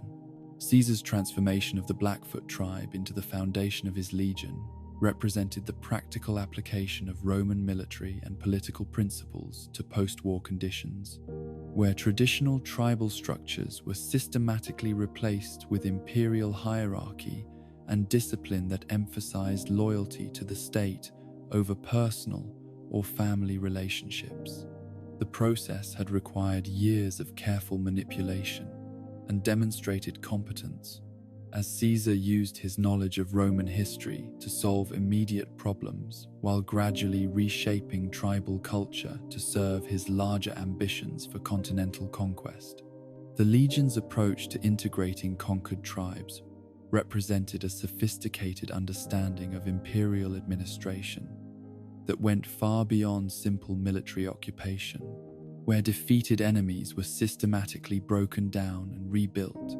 as components of a larger organizational structure that prioritized collective identity over local traditions. The process involved the deliberate destruction of existing cultural practices and the imposition of Latin language and Roman customs that created artificial bonds between groups that had previously been enemies or strangers to one another. The slavery that formed the foundation of legion society was not simply economic exploitation, but a comprehensive system of social control that reduced entire populations to property while providing the legion with both labor and military resources that could be deployed wherever Caesar's strategic objectives required their application. The systematic brutalization of conquered peoples served multiple purposes, breaking resistance while demonstrating to potential enemies the consequences of opposing legion expansion. The psychological impact of this systematic cruelty extended far beyond its immediate victims, creating terror that often enabled bloodless conquest of communities that chose submission over destruction. The legion's military organization reflected Caesar's understanding that post-war conditions required forces that could operate effectively without the logistical support systems that had characterized pre-war armies, where soldiers were expected to live off the land while maintaining discipline and effectiveness over extended campaigns in hostile territory. The emphasis on melee weapons and physical conditioning created warriors who were less dependent on ammunition and mechanical equipment than their opponents, while their fanatical devotion to Caesar provided motivation that exceeded anything that professional soldiers could maintain over extended periods. The philosophical justification that Caesar provided for his legion's actions drew heavily on his interpretation of Hegelian dialectics and Roman political theory, where the conquest of primitive tribes was presented as a necessary stage in the historical development toward more advanced forms of civilization. His argument that tribal identity represented synthesis between the chaos of pure barbarism and the decadence of over-civilized societies provided intellectual framework for policies that might otherwise have been dismissed as simple brutality and exploitation. The eastward expansion that had brought Caesar's legion to the Colorado River represented the culmination of decades of systematic conquest that had transformed a collection of warring tribes into a unified military force capable of challenging the established powers that controlled the former United States. The success of this expansion had validated Caesar's strategic vision, while providing him with the resources and manpower necessary to contemplate even more ambitious objectives that extended beyond regional dominance to continental empire. The new California Republic that the Legion now faced across the Colorado River represented everything that Caesar's philosophy taught him to despise about democratic institutions and their inability to provide the decisive leadership that post-war conditions demanded from those who aspired to restore civilization. The NCR's expansion eastward from its California base had been driven by democratic pressures and economic necessities rather than strategic vision, creating an empire that was more accidental than planned and more vulnerable than its size and resources might suggest to outside observers. President Aaron Kimball's leadership of the NCR embodied both the strengths and weaknesses of democratic governance in the post-war world, where electoral accountability and institutional constraints prevented the kind of decisive action that military crises often demanded, while ensuring that policies reflected the will of citizens rather than the ambitions of individual leaders. His background as a military officer had provided him with understanding of strategic necessities, but his position as an elected official required him to balance military objectives against political considerations that often complicated the implementation of effective policies. The NCR's political system had evolved from the pre-war American model, but had been adapted to post-war conditions through constitutional modifications that reflected hard-earned experience with the challenges of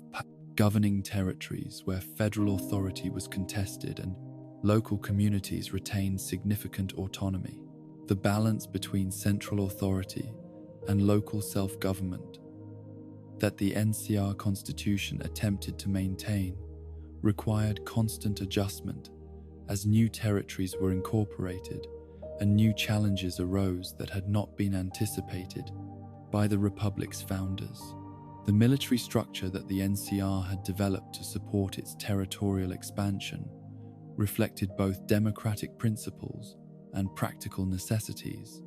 where citizen soldiers served alongside professional officers in forces that were accountable to civilian authority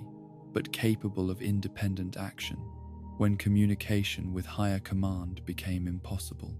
The integration of state militias with federal forces created redundancy that enhanced overall capabilities while ensuring that local communities retained some capacity for self-defense even when regular troops were deployed elsewhere. The economic foundation of NCR expansion rested on the restoration of pre-war industrial capabilities and the establishment of trade networks that connected communities across hundreds of miles of territory, where agricultural surplus from protected areas could be exchanged for manufactured goods and raw materials that local production could not provide. The taxes and tribute that supported this system required constant military presence to collect and protect, creating a cycle of expansion that was driven as much by fiscal necessity as by territorial ambition. The First Battle of Hoover Dam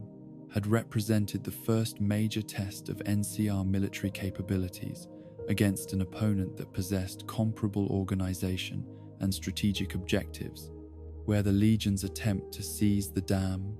and its electrical generation facilities had been defeated through a combination of superior tactics and defensive advantages that had enabled smaller forces to prevail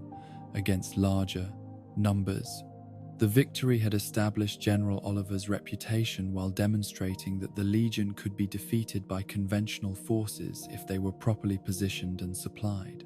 Joshua Graham's role as the Legion's military commander during the first battle had represented Caesar's attempt to delegate tactical responsibilities while retaining strategic control, but the failure of the assault had revealed weaknesses in Legion military doctrine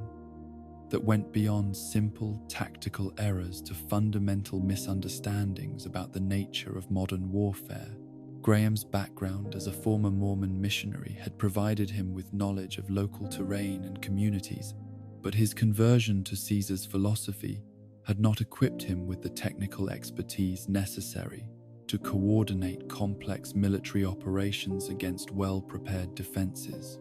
The aftermath of the first battle had demonstrated Caesar's approach to leadership accountability in ways that shocked even his most devoted followers, where the public torture and attempted execution of his most trusted subordinate served multiple purposes that extended beyond simple punishment for failure.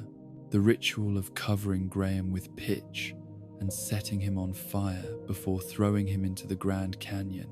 had been designed to demonstrate that even the most favored followers were expendable if they failed to meet Caesar's expectations. While the apparent finality of the execution had eliminated potential challenges to Caesar's authority from someone whose personal charisma might have attracted independent loyalty, the survival of Joshua Graham and his subsequent exile from Legion territory had created a living reminder of both Caesar's cruelty and the possibility that his authority was not absolute. While Graham's retreat into Mormon communities had provided him with sanctuary among people who shared his religious background and his opposition to Caesar's atheistic philosophy, the burned man who emerged from his ordeal represented a different approach to post-war leadership than either Caesar's authoritarianism or the NCR's democratic processes, where personal redemption and spiritual authority provided alternatives to secular power structures. The corruption and inefficiency that had begun to characterize NCR administration in its eastern territories reflected the challenges that all expanding democracies faced when attempting to govern distant provinces whose populations had little historical connection to the central government and whose local conditions were poorly understood by administrators trained in different environments. The bureaucratic procedures that worked well in California's established settlements proved inadequate for managing frontier communities, where immediate action was often more important than proper documentation and authorization. The military contractors and political appointees who administered much of the NCR's expansion had brought with them assumptions and methods that were appropriate for governing established communities, but which created resentment and inefficiency when applied to frontier conditions. The gap between official policies and local realities had created opportunities for corruption while undermining the effectiveness of programs that might otherwise have benefited both the NCR and the communities it sought to integrate into its political and economic systems. The overextension that characterized much of the NCR's eastern expansion reflected political pressures that prioritized visible territorial gains over sustainable administration, where electoral considerations encouraged politicians to promise more rapid progress than available resources could support. The military forces that were required to maintain control over newly conquered territories were often insufficient for the tasks they were assigned, while the civil administrators who followed military occupation lacked both the training and the resources necessary for effective governance. The ideological competition between the NCR and Caesar's Legion represented more than simple territorial dispute over control of specific geographic areas, encompassing fundamental disagreements about the nature of legitimate government and the proper relationship between individual freedom and collective security that had shaped human political development for millennia. The democratic principles that the NCR claimed to defend emphasized individual rights and popular sovereignty, while Caesar's imperial philosophy prioritized social order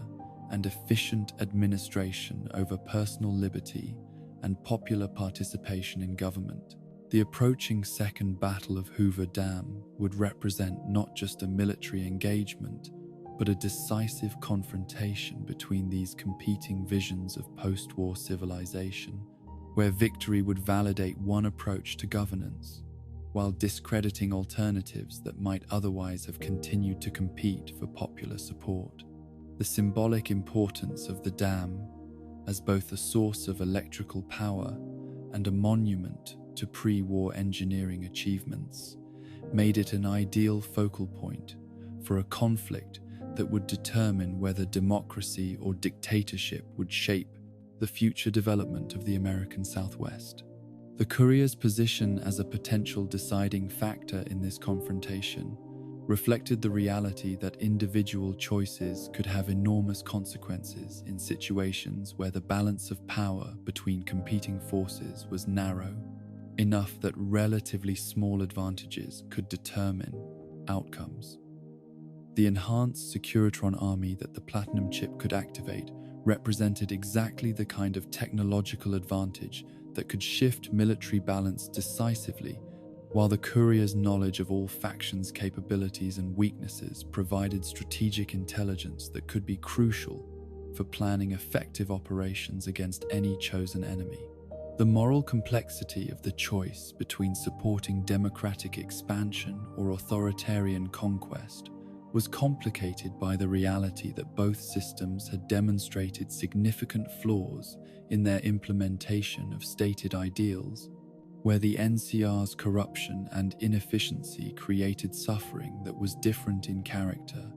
but not necessarily less significant than the Legion's deliberate brutality. The question of which approach to governance would produce better outcomes for ordinary citizens could not be answered through abstract philosophical analysis, but required practical assessment of each faction's actual performance and realistic projections about their likely future development. The weight of history that rested on the courier's shoulders as they contemplated their options reflected the reality that the choices made in moments of crisis often determined the trajectory of entire civilizations for generations or centuries to come,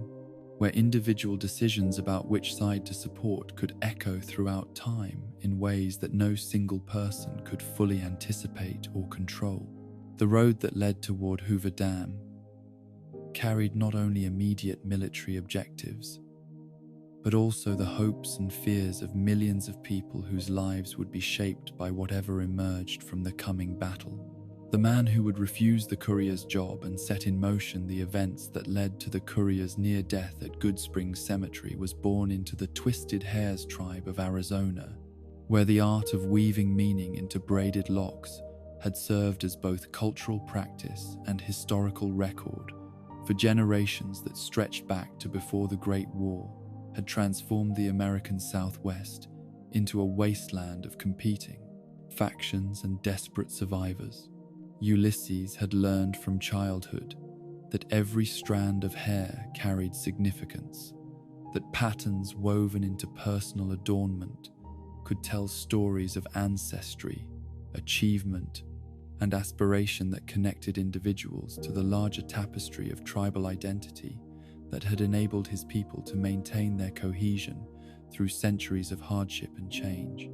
The Twisted Hairs had survived the nuclear apocalypse by adapting their nomadic traditions to the new realities of radioactive storms and mutated predators,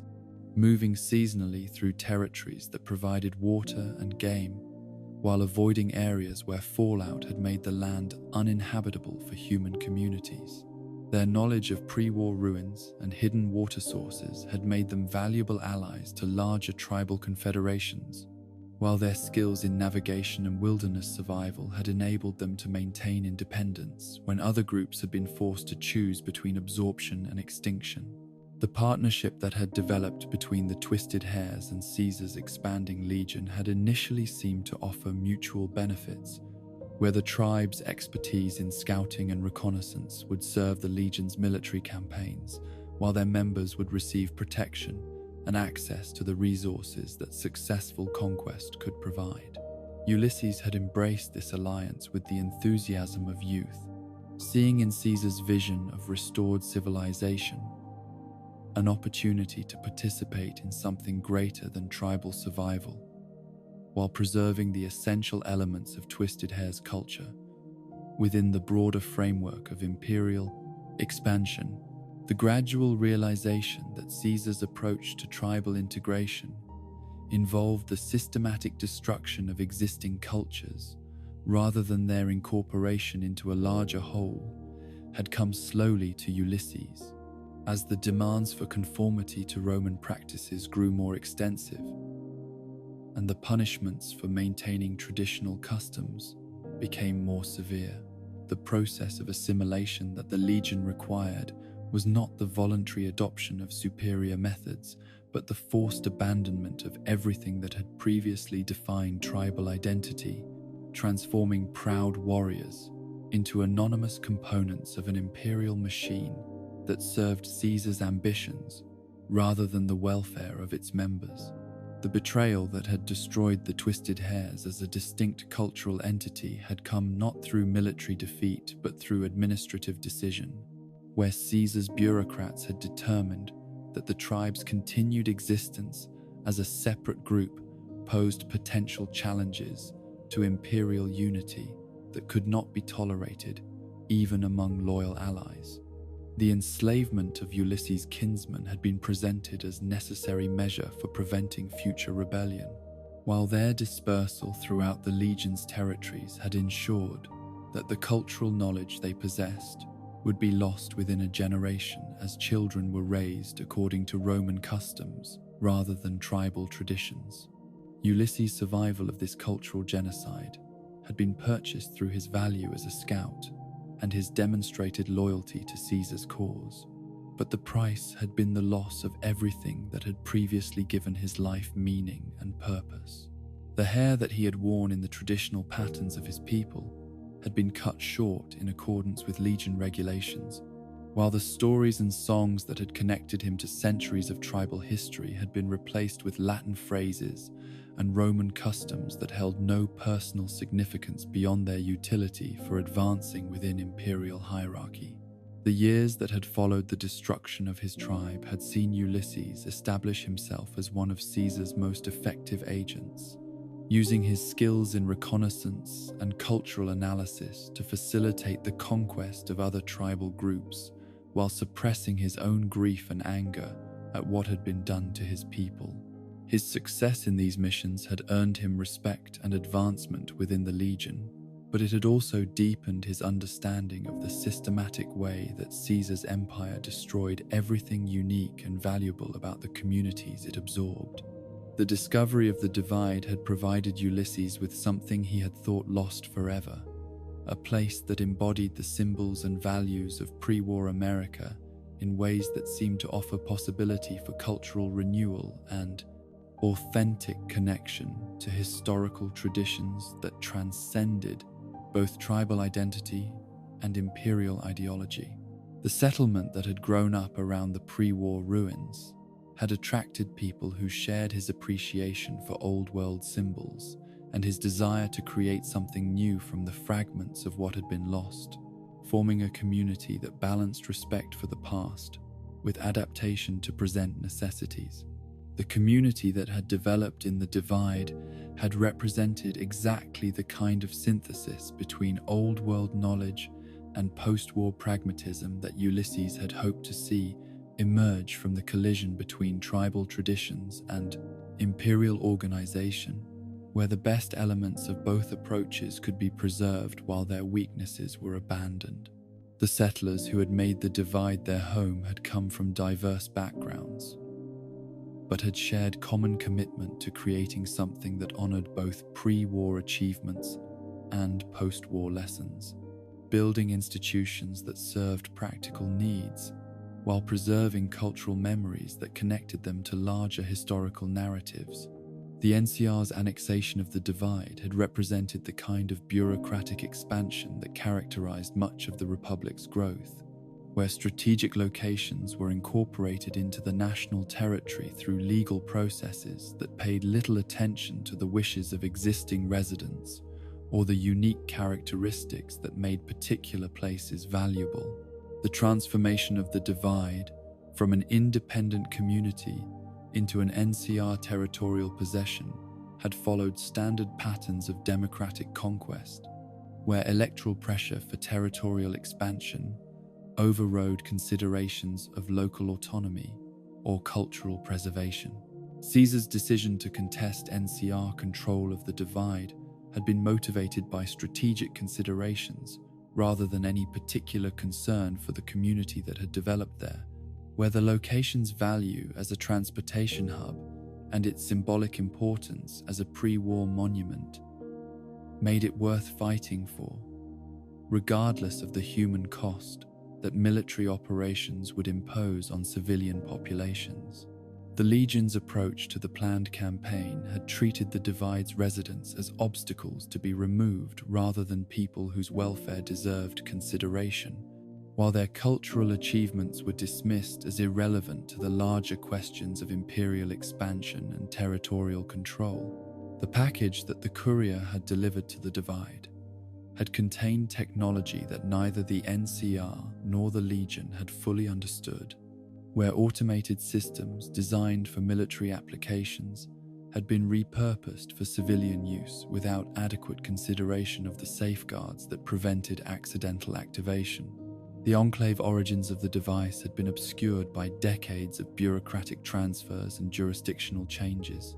while the documentation that might have warned of its dangers had been lost or misfiled during the chaos that had accompanied the organization's collapse following their defeat at Project Purity. The detonation that had torn the Divide apart had been triggered not by enemy action, but by the interaction between pre-war automation and post-war communication protocols, where signals intended to coordinate peaceful activities had been interpreted by dormant military systems as authorization codes for weapons that had remained hidden and armed since the Great War. The underground silos that had housed these weapons had not been designed to contain explosions of such magnitude, while the geological instability that had resulted from their detonation had created fissures and chasms that had swallowed entire sections of the settlement. The destruction had been instantaneous for those caught in the initial blast zones, but the aftermath had created a prolonged nightmare for survivors who had found themselves trapped in a landscape transformed beyond recognition, where familiar landmarks had been obliterated and safe passages had become deadly mazes filled with radiation and unstable terrain. The medical robots that had been deployed for disaster response had been overwhelmed by casualties that exceeded their programming parameters, while their attempts to provide assistance had been complicated by environmental hazards that their sensors had not been designed to navigate. Ulysses' survival of the catastrophe had been due partly to his location at the time of the detonation,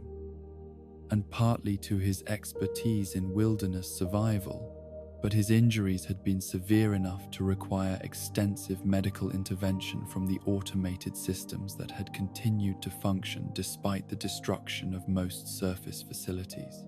The months of recovery that had followed had provided him with time to contemplate the meaning of what had occurred, while his exploration of the devastated landscape had revealed evidence of what the Divide had represented and what its destruction had cost in terms of human achievement and cultural possibility. The investigation that had followed his recovery had led Ulysses to understand the chain of events that had resulted in the catastrophe, where his analysis of the courier's delivery records and the technical specifications of the device that had caused the explosion had revealed the role that seemingly innocent actions could play in producing consequences of enormous magnitude. The realization that the destruction had been unintentional rather than malicious had complicated his emotional response to the tragedy, where his desire for revenge had been frustrated by the absence of clear targets for his anger and grief. The symbol of the old world flag that had been emblazoned on the device had become central to Ulysses' interpretation of the disaster's meaning, where the bear and bull that represented California and the Legion had been joined by the eagle of pre-war America in a configuration that seemed to prophesy the collision of competing ideologies that was reshaping the post-war world. His understanding of these symbols as representations of historical forces rather than mere political entities had provided him with a framework for understanding his own role in the larger patterns of conflict and change that were determining the future of human civilization. The eastward journey that had taken Ulysses away from the Mojave Desert had been motivated by his need to understand the broader context of the forces that had destroyed the Divide, while his exploration of Legion territories had provided him with opportunities to observe the practical implementation of Caesar's philosophy in areas where imperial control was more complete and resistance was less organized. The communities he had encountered during this journey had shown him both the benefits and the costs of the Legion's approach to governance, where order and security had been purchased at the price of cultural diversity and individual freedom. The mission that had taken Ulysses to Utah and the Great Salt Lake had represented Caesar's attempt to extend Legion influence into territories that had previously remained independent, where the destruction of New Canaan and the manipulation of the White Legs tribe would serve both strategic and symbolic purposes in the larger campaign to establish imperial control over the American interior. The assignment had required exactly the kind of cultural analysis and political manipulation that Ulysses had mastered during his years of service to the Legion. While the target community's religious character had provided additional challenges that required careful study and patient preparation, Joshua Graham's history as the burned man had made him a figure of particular interest to Caesar, where his survival of apparent execution and his return to the Mormon community represented both embarrassment to imperial authority and potential inspiration for future resistance movements. The decision to eliminate New Canaan had been motivated partly by practical considerations about controlling strategic territory, and partly by symbolic concerns about demonstrating that no one could defy Caesar with impunity, regardless of their previous service or current religious conversion. The White Legs tribe that Ulysses had been assigned to influence represented exactly the kind of opportunistic raiders that the Legion typically recruited or destroyed, depending on their utility for imperial purposes, where their desire for recognition and resources made them susceptible to manipulation, while their lack of strong cultural identity made them suitable candidates for absorption into the imperial system. The process of converting them from simple raiders into instruments of Legion policy had required careful attention to their particular motivations and capabilities. While the ultimate goal of their operations against New Canaan had been kept hidden until their commitment was irrevocable, the success of the White Legs' assault on New Canaan had validated Ulysses' strategic analysis while demonstrating his continued value as an agent of Legion expansion.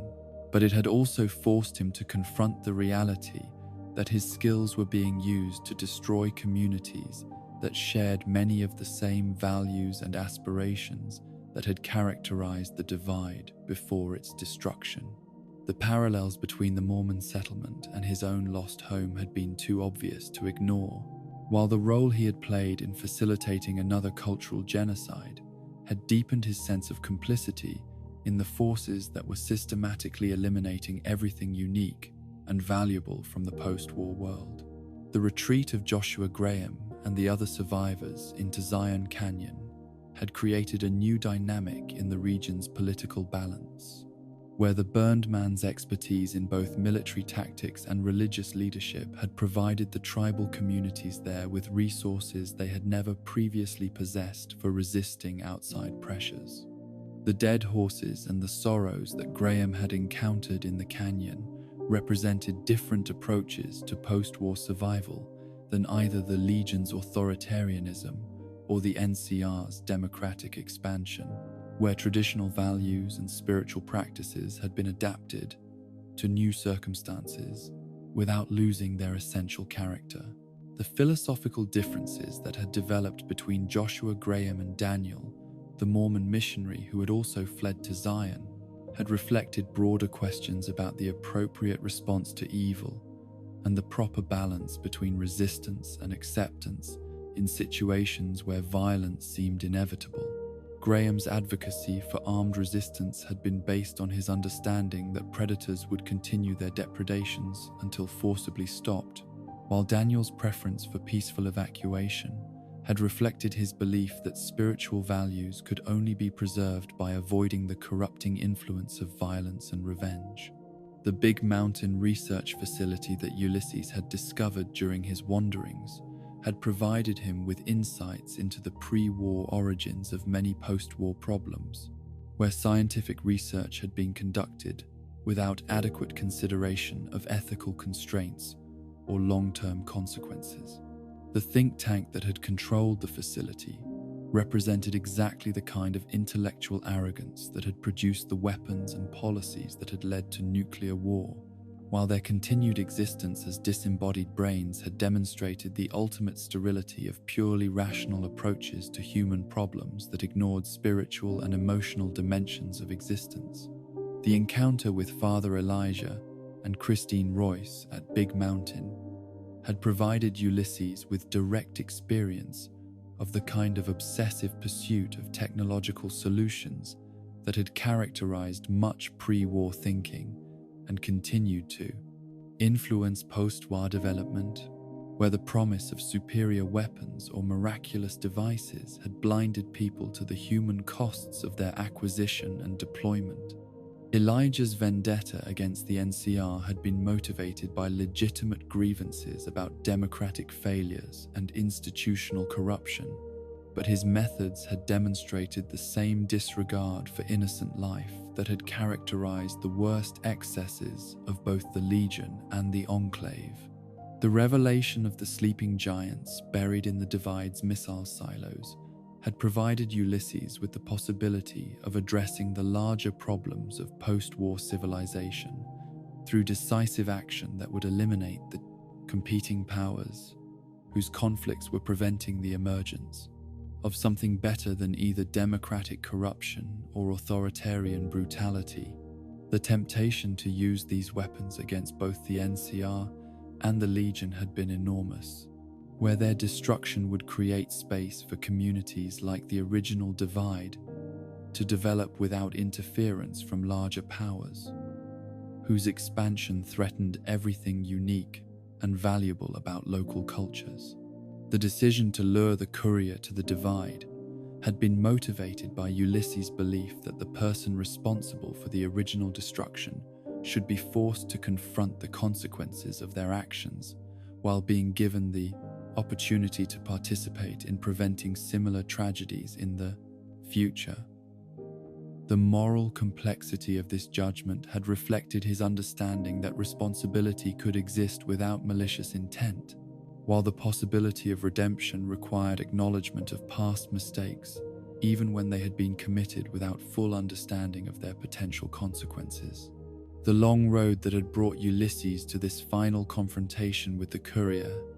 had been marked by loss and disillusionment that had transformed him from loyal servant of imperial expansion into something approaching a prophet of cultural renewal, where his experiences with both the Legion and the NCR had convinced him that existing institutions were fundamentally incapable of creating the kind of civilization that would honor both human dignity and historical memory.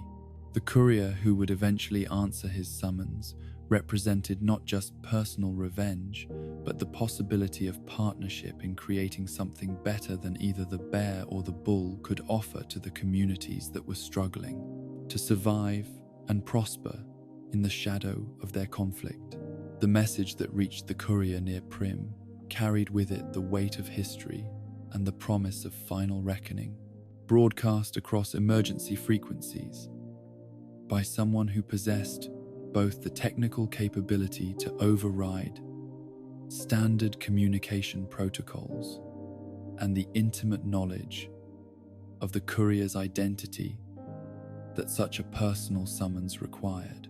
The words that crackled through the static-filled transmission spoke of responsibility and consequences, of debts that could only be settled through direct confrontation, in a place where the past and present would merge in ways that would test everything the courier believed about justice, redemption, and the true cost of actions taken without full understanding of their implications. The entrance to the Divide that the courier discovered bore their number carved into weathered stone and twisted metal, marking this threshold between the familiar world of the Mojave Desert and the hellscape that their own actions had inadvertently created years earlier during what had seemed like a routine delivery mission. The symbols and warnings that surrounded the entrance told stories of devastation that exceeded anything the courier had previously encountered, where radiation levels and environmental hazards combined to create challenges that would test every survival skill they had acquired during their journey across the wasteland. The first steps into the divide revealed a landscape transformed beyond recognition by forces that had torn apart the very foundations of the earth, where familiar geological features had been replaced by chasms and upheavals that spoke of explosions powerful enough to reshape the contours of entire mountain ranges. The twisted remains of buildings and vehicles scattered throughout the area suggested a community that had once thrived in this location, while the silence that hung over everything indicated that whatever life had existed here had been extinguished so completely that even the hardiest wasteland creatures avoided the poisoned ground. The missile silo that served as the courier's entry point into this devastated realm provided immediate evidence of the military hardware that had been responsible for the destruction, where pre-war weapon systems had been triggered by signals they were never designed to receive from sources their creators had never imagined would exist. The automated defenses that still functioned throughout the area demonstrated the sophistication of the technology that had been deployed here, while their continued operation more than a decade after the disaster showed the durability of pre-war engineering when applied to instruments of war rather than peaceful purposes. The iBot that greeted the courier within the silo carried Ulysses' voice across distances that would otherwise have made communication impossible, transforming the mechanical device into a surrogate for the man who had orchestrated this confrontation, but who remained hidden somewhere in the depths of the devastated landscape. The artificial cheerfulness of the robot's personality programming created surreal contrast with the gravity of the messages it delivered, where technical specifications about radiation hazards and navigation warnings were interspersed with philosophical observations about symbols, responsibility, and the weight of unintended consequences. EDE's presence in this desolate place represented both companionship for the dangerous journey ahead and a link to the larger network of pre-war technology that had shaped the course of post-war development in ways that most survivors never understood or appreciated. The little robot's diagnostic capabilities and technical knowledge would prove invaluable for navigating the hazards that lay ahead, while its loyalty and courage provided emotional support that would be crucial for maintaining sanity in an environment designed to break the spirit of anyone who dared to enter it. Ulysses' first direct communication through the iBot network revealed both his intimate knowledge of the courier's history and his philosophical interpretation of the events that had led to the divide's destruction, where individual actions were understood as manifestations of larger historical forces that shaped the destiny of entire civilizations. His analysis of the symbols that had been present on the package that had triggered the catastrophe reflected deep study of American iconography and its meaning in the post-war world, while his understanding of the courier's role in delivering the device suggested surveillance capabilities that had been tracking their activities for years. The revelation that the courier had been in the divide before, carrying the package that had ultimately caused its destruction, forced a confrontation with responsibility that went beyond simple guilt about past mistakes to encompass questions about the nature of moral agency. In a world where the consequences of actions could be delayed and magnified in ways that no individual could reasonably anticipate, the cargo that had seemed innocuous at the time of delivery had contained technologies whose activation would reshape the landscape and eliminate a community that had represented hope for cultural renewal in the post-war world. The journey deeper into the divide revealed the scope of the devastation while providing evidence of what had been lost when the underground missiles had detonated, where fragments of buildings and personal effects told stories of lives that had been cut short and dreams that had been abandoned in the span of seconds. The radiation that permeated every surface created constant danger for anyone without adequate protection, while the unstable terrain made each step a potential catastrophe that could send unwary travelers plummeting into chasms that had opened when the explosions had fractured bedrock that had remained solid for millions of years. The hostile forces that the courier encountered throughout the divide represented the remnants of both NCR and Legion military units that had been caught in the disaster, their bodies and equipment transformed by radiation and trauma into something that was neither fully alive nor completely dead. These marked men carried weapons and wore uniforms that identified their original allegiances, but their behavior suggested that such distinctions had become meaningless in a place where survival required abandoning everything that had previously defined identity and purpose.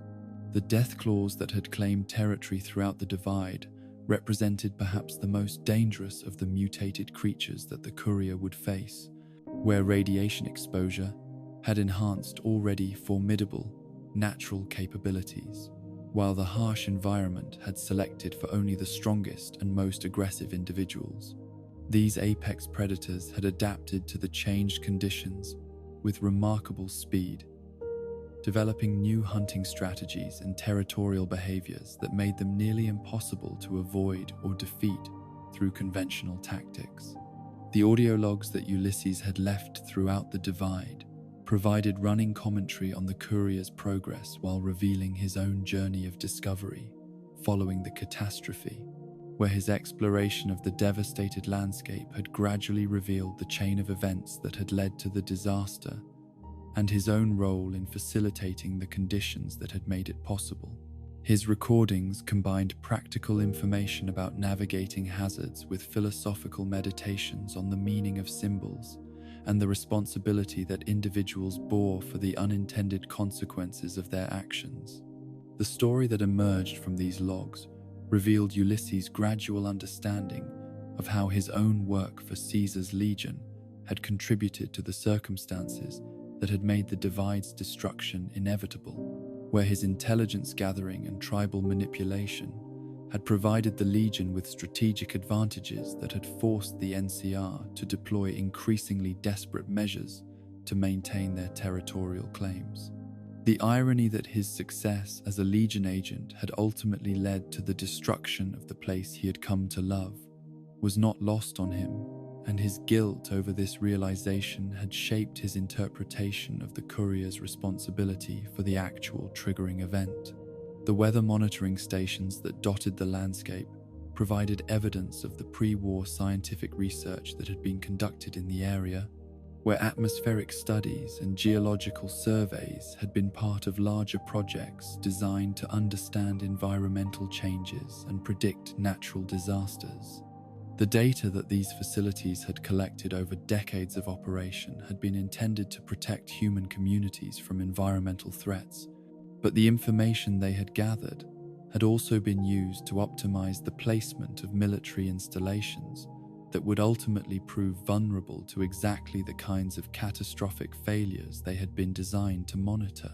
The revelation that the divide had served as a major transportation hub connecting east and west had explained both its strategic importance and the scale of the disaster that had followed its destruction, where supply lines and communication networks that had connected communities across thousands of miles had been severed in a single day. The economic and social consequences of this severance had rippled outward from the initial disaster site, affecting communities that had never heard of the divide, but whose prosperity had depended on the trade routes and information networks that had passed through it. The symbols of pre-war America that Ulysses had found throughout the ruins had provided him with a framework for understanding the disaster's larger meaning,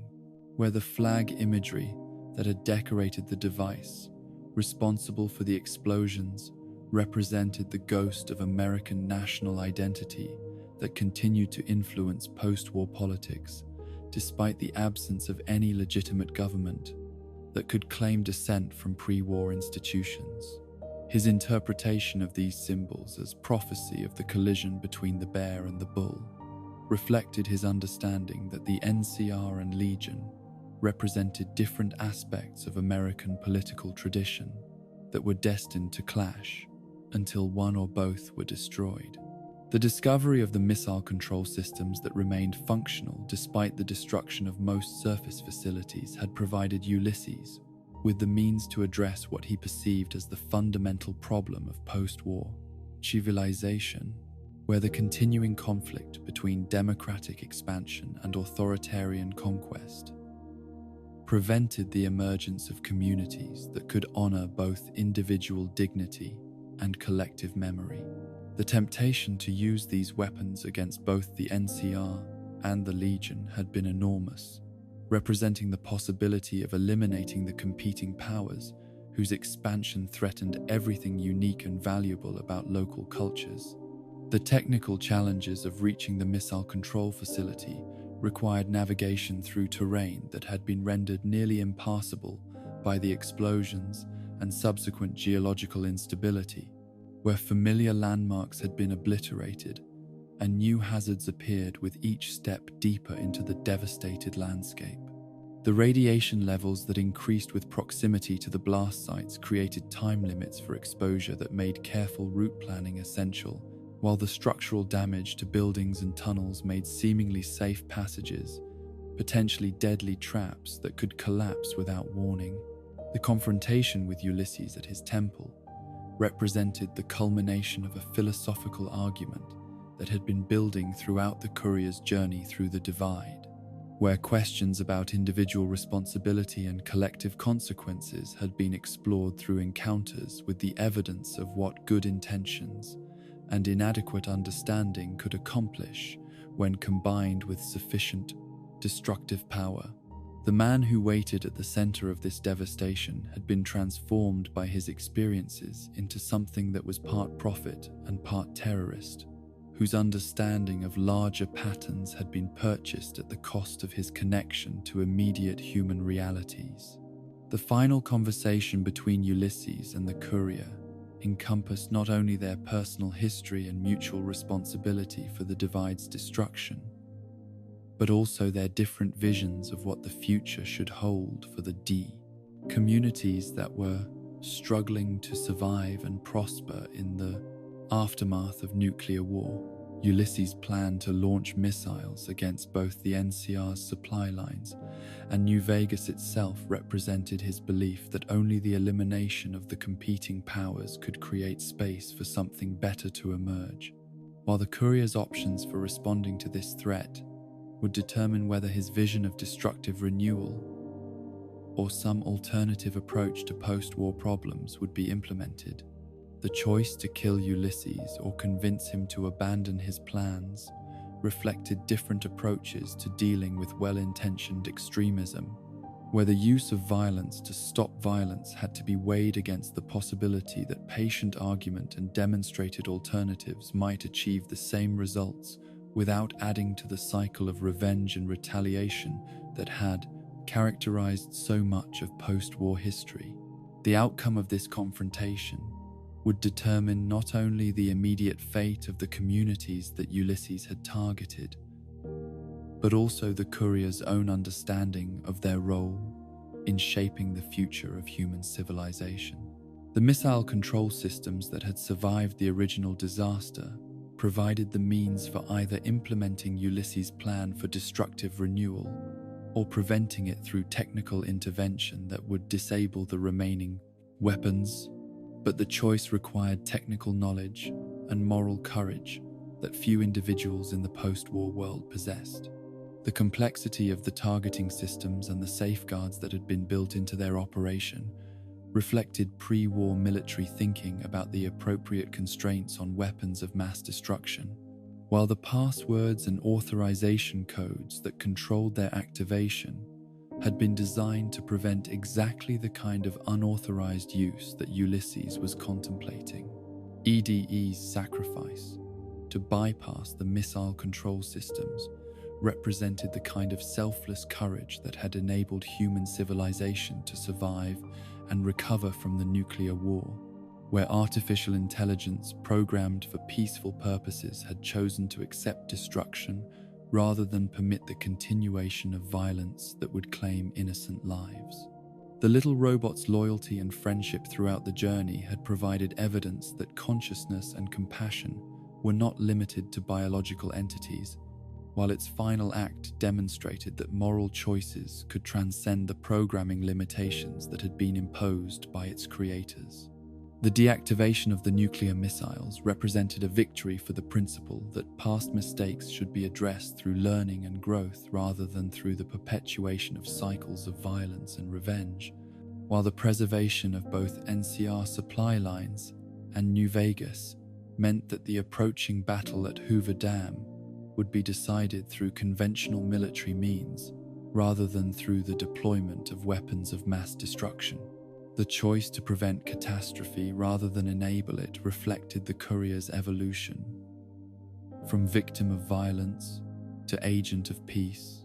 whose journey through the wasteland had taught them that the most important battles were often fought not against external enemies, but against the darker impulses of their own nature. The return journey from the Divide carried the courier back toward the familiar landscapes of the Mojave Desert, with new understanding of the interconnected nature of all human actions, and the responsibility that individuals bore for consequences that extended far beyond their immediate intentions or awareness. The weight of having prevented one catastrophe while preparing to participate in another created psychological tensions that would influence every subsequent decision, while the knowledge gained through confronting Ulysses would prove invaluable for understanding the larger patterns of conflict and cooperation that would determine the outcome of the approaching war. The road that led away from the Divide's devastation toward the lights of New Vegas in the distance carried not only the courier's physical form, but also the accumulated wisdom of someone who had seen what good intentions could accomplish when combined with inadequate understanding and insufficient restraint. The approaching battle at Hoover Dam would test not only military capabilities and strategic planning, but also the moral frameworks that different factions use to justify their actions and define their objectives, while the courier's unique position as someone who had experienced the consequences of unintended destruction would provide perspective that none of the competing leaders possessed. The transformation that the courier had undergone during their journey through the Divide represented more than simple character development or the acquisition of new skills, encompassing a fundamental shift in their understanding of their own role in the larger sweep of post-war history, and their responsibility for ensuring that the mistakes of the past were not repeated through ignorance or indifference. The lessons learned in the shadow of nuclear devastation would prove crucial for navigating the complex moral and strategic challenges that awaited at Hoover Dam, where the choices made in the coming battle would echo throughout the future in ways that no single person could fully anticipate, but which the courier was better prepared than most to consider and evaluate. The second battle of Hoover Dam approached with the inevitability of a desert storm, its outcome predetermined not by the gods of war, but by the choices that individual actors would make when faced with moments of crisis that would determine the fate of entire civilizations. The massive concrete structure that spanned the Colorado River had become the focal point for conflicts that transcended its practical value as a source of electrical power, representing instead the symbolic heart of competing visions about what the future of post-war America should become. The courier's position at the center of these converging forces carried with it the power to tip the balance in any direction, transforming what might have been a conventional military engagement into something far more complex and consequential. The preparations for battle that consumed the final days before the assault revealed the different approaches that each faction brought to the challenge of organizing violence on a massive scale, where philosophical differences about leadership and social organization translated into practical distinctions in military doctrine and strategic planning. The NCR's democratic traditions emphasized careful coordination between multiple commanders and extensive consultation with civilian authorities, While the Legion's authoritarian structure enabled rapid decision-making, but concentrated enormous responsibility in the hands of individual leaders whose judgment would determine the fate of thousands of subordinates. The enhanced Securitron army that lay dormant beneath Fortification Hill represented the wildcard that could transform the entire nature of the conflict, where technological superiority might prove more decisive than numerical advantage or tactical brilliance in determining which faction would emerge victorious from the coming engagement. The activation of these mechanical warriors required not only the platinum chip that the courier had recovered from Benny, but also the courage to venture into enemy territory and implement the upgrade process while surrounded by hostile forces whose detection of the intrusion could result in immediate and violent death. The independent path. Yes Man's vision. The route toward an independent New Vegas began with the courier's decision to trust Yes Man's analysis of the political situation and his assurance that the enhanced Securitron army could provide sufficient military strength to deter both the NCR and Caesar's Legion from attempting to seize control of the Strip through conventional military means. The artificial intelligence's enthusiasm for this approach reflected both his programming constraints and his genuine belief that neither of the major factions possessed the vision or capability necessary to govern the Mojave Desert in ways that would benefit its diverse population of communities and individuals. The infiltration of the Lucky 38 that was required to replace House's consciousness with Yes Man's matrix represented a fundamental violation of property rights and personal autonomy,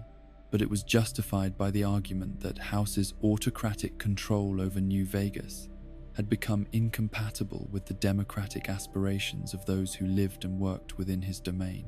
The technical process of disconnecting House's life support systems while preserving the computer networks that sustained the city's operations required both surgical precision and moral certitude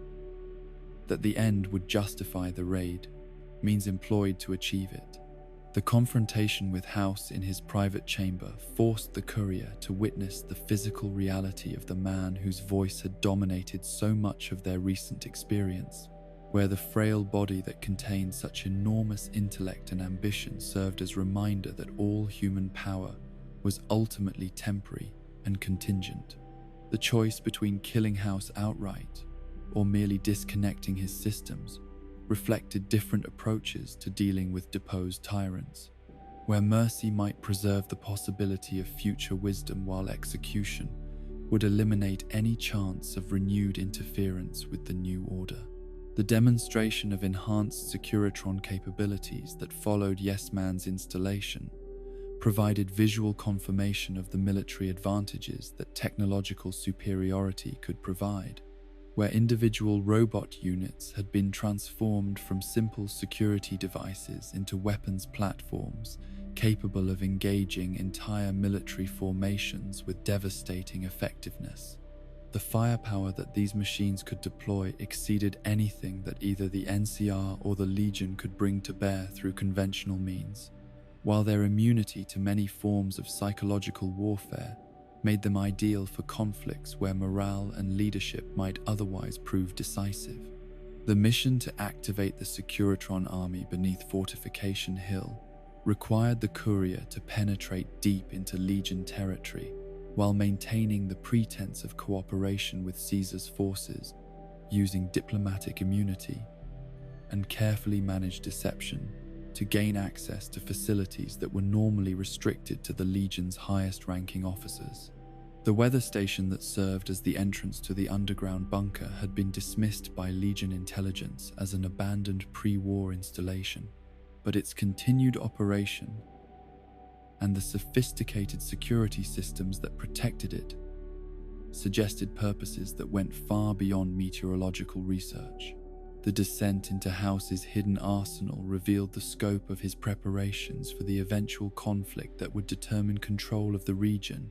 where hundreds of Securitrons waited in powered-down state for the signal that would activate them as an army capable of overwhelming any conventional force that might be deployed against New Vegas. The technical sophistication of the facility and the resources that had been invested in its construction demonstrated planning that had extended over decades,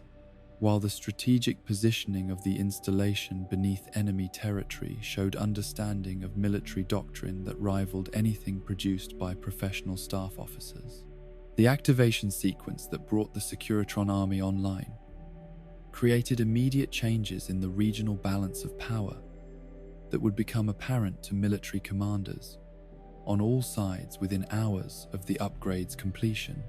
where intelligence networks would report the sudden appearance of military capabilities that had previously been unknown or underestimated. The psychological impact of this revelation would prove as important as the tactical advantages it provided, forcing enemy planners to recalculate their assumptions about New Vegas's defensive capabilities while creating uncertainty about other hidden resources that might be revealed during the coming battle. The approach of NCR President Kimball to Hoover Dam for his morale-boosting speech to the troops created both opportunity and crisis for the Independence faction, where his survival or assassination would have significant implications for the NCR's political stability and military effectiveness in the aftermath of the battle. Yes, Mann's statistical analysis of the assassination threat provided cold calculation of the probabilities involved, but the decision about whether to intervene on Kimball's behalf required moral judgment about the value of individual lives versus strategic objectives that no artificial intelligence could make independently. The choice to protect or abandon Kimball reflected different theories about the relationship between political leadership and institutional stability in democratic societies, where the death of a single individual might either galvanize public support for continued military action or create political chaos that would prevent effective response to military defeat. The Courier's decision would demonstrate whether the independence movement was willing to cooperate with potential enemies when their survival served larger strategic objectives,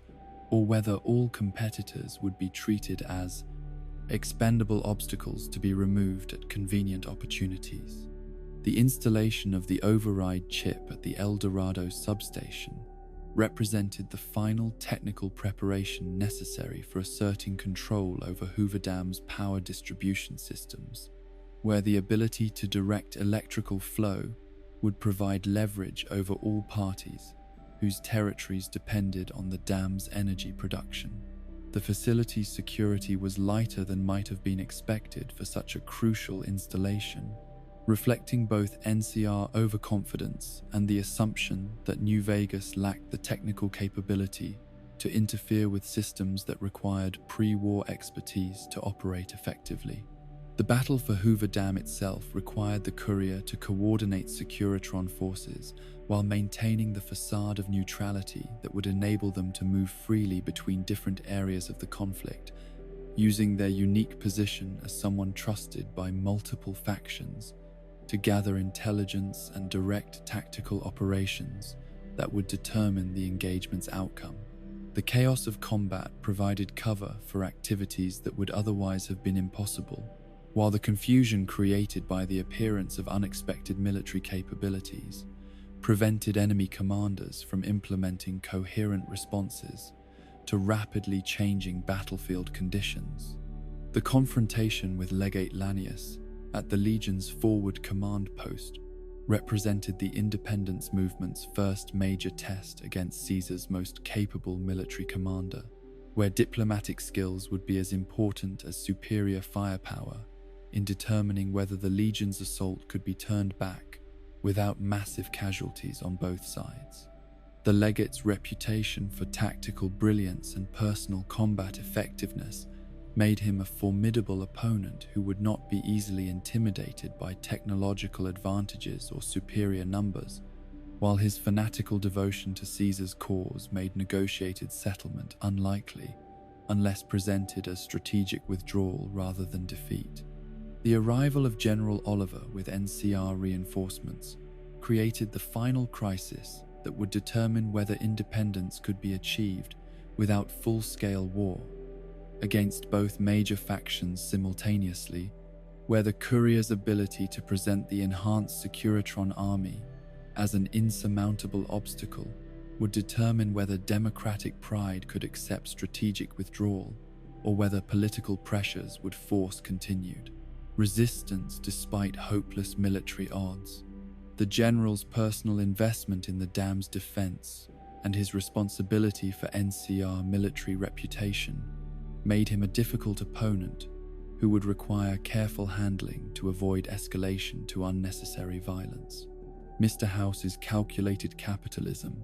The alliance with House offered the promise of technological renaissance, guided by intellect that had successfully predicted and survived nuclear war while accumulating resources and knowledge that exceeded anything available to other post-war leaders. But it required acceptance of autocratic governance that prioritized efficiency and long-term planning over democratic participation and immediate gratification. House's vision of controlled development under enlightened despotism appealed to those who valued stability and progress over freedom and equality, while his demonstrated competence in managing complex systems provided confidence that his promises of future achievement were based on realistic assessment rather than wishful thinking. The mission to eliminate the Mojave Brotherhood of Steel reflected House's understanding that technological advancement required the elimination of organizations whose primary objective was preventing the development and deployment of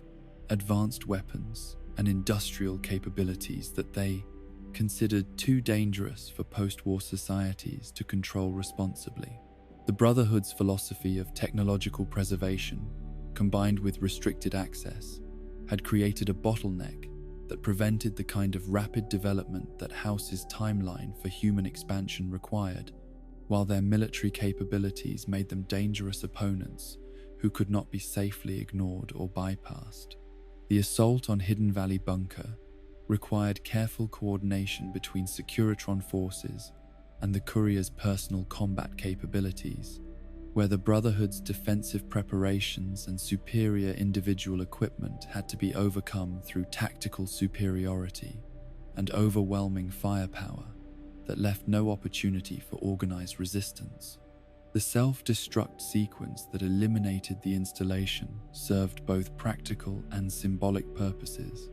removing a military threat while demonstrating the consequences that awaited any faction that chose to oppose House's vision of technological progress under centralized control. The recruitment of the boomers at Nellis Air Force Base provided House with access to artillery capabilities and aviation resources that would prove crucial for the coming battle, where their expertise in heavy weapons and their control of a functional bomber aircraft created tactical opportunities that no other faction could match. The negotiation process required understanding of tribal psychology and careful management of their paranoia about outside interference, while the successful completion of their quest to raise the B-29 from Lake Mead demonstrated both technical competence and respect for their cultural values. The integration of boomer firepower with enhanced Securitron capabilities created combined arms tactics that leveraged the strengths of both human creativity and mechanical precision, where artillery bombardments could soften enemy positions, while robot infantry provided the mobility and durability necessary for rapid exploitation of tactical opportunities. The psychological impact of aerial bombing on forces that lacked effective anti-aircraft defenses would prove as important as the physical damage inflicted, creating panic and confusion that would disrupt enemy coordination and morale during crucial phases of the battle. The protection of President Kimball during his visit to Hoover Dam reflected House's sophisticated understanding of NCR political dynamics and his recognition that the Republic's continued existence as a stable trading partner was more valuable than the temporary advantage that might be gained through the elimination of its current leadership. The prevention of assassination required intelligence gathering and security coordination that demonstrated the reach of House's information networks, while establishing credit with NCR leadership that could be valuable in post-war negotiations. The diplomatic management of NCR withdrawal following their defeat at Hoover Dam required careful balance between demonstrating superior force and maintaining relationships that would enable continued trade and cooperation in areas where mutual benefit could be achieved without territorial concessions. House's presentation of surrender terms through the courier reflected both his understanding of democratic sensibilities and his preference for indirect exercise of power that avoided the kind of humiliation that might create permanent enemies committed to future revenge rather than pragmatic acceptance of new realities. The NCR's democratic expansion. The choice to support NCR control of the Mojave represented commitment to democratic values and institutional governance that promised protection for individual rights and representation for diverse communities, but it also required acceptance of the corruption and inefficiency that had characterized much of the Republic's expansion, while hoping that reform efforts could address these problems before they became fatal weaknesses. Ambassador Crocker's recruitment of the courier reflected the NCR's preference for diplomatic solutions and negotiated agreements over the purely military approaches favored by more authoritarian factions. The mission to secure Boomer cooperation without destroying their independence demonstrated the NCR's ability to accommodate local autonomy within the broader framework of federal authority,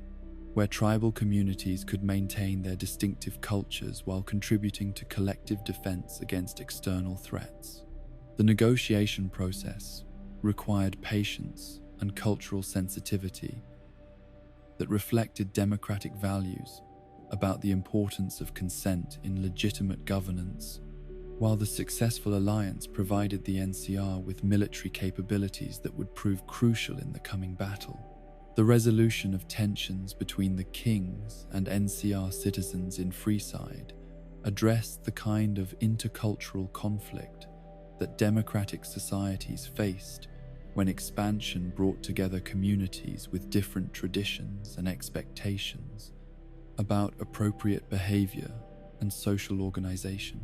The courier's mediation between these groups demonstrated the possibility of peaceful coexistence when grievances were addressed through dialogue rather than violence, while the successful integration of Freeside into NCR territory provided a model for managing similar challenges in other newly acquired territories. The elimination or recruitment of the Great Khans reflected the NCR's approach to dealing with tribal groups whose traditional practices created conflicts with democratic legal systems and moral standards, where the choice between assimilation and destruction depended largely on the tribe's willingness to adapt their behavior to meet the requirements of citizenship in a diverse society. Papa Khan's decision to break with the Legion and either join the NCR or relocate to territories where their traditional lifestyle could continue without interference demonstrated the flexibility that enabled democratic societies to grow through inclusion rather than conquest alone. The investigation and neutralization of the Omerta conspiracy within Gomorrah revealed the ongoing challenges that democratic societies faced when attempting to maintain security while preserving the civil liberties and due process rights that distinguished legitimate government from authoritarian control. The discovery that one of the Strip's major casinos was planning coordinated attacks to support Legion military operations required rapid response that balanced the need for immediate action against the importance of legal procedures and evidence-based prosecution. The destruction of the Brotherhood of Steel bunker represented the most morally problematic mission that the NCR assigned to the courier where the elimination of an organization dedicated to preserving technological knowledge conflicted with democratic values about pluralism and tolerance for different approaches to post-war reconstruction. Colonel Moore's justification for this action reflected military necessity and security concerns, but the implementation required the courier to balance institutional loyalty against personal moral judgment about the appropriateness of eliminating potential allies whose only crime was disagreement about the proper role of technology post-war society. The defense of President Kimball against Legion assassination attempts demonstrated both the vulnerability of democratic leaders to extremist violence and the importance of preserving institutional continuity during periods of crisis when changes in leadership could destabilize entire political systems. The successful prevention of assassination required coordination between multiple security agencies, while maintaining the kind of public accessibility that democratic governance required, balancing protection against transparency in ways that preserved both physical safety and political legitimacy. The final assault on Legion positions during the Battle for Hoover Dam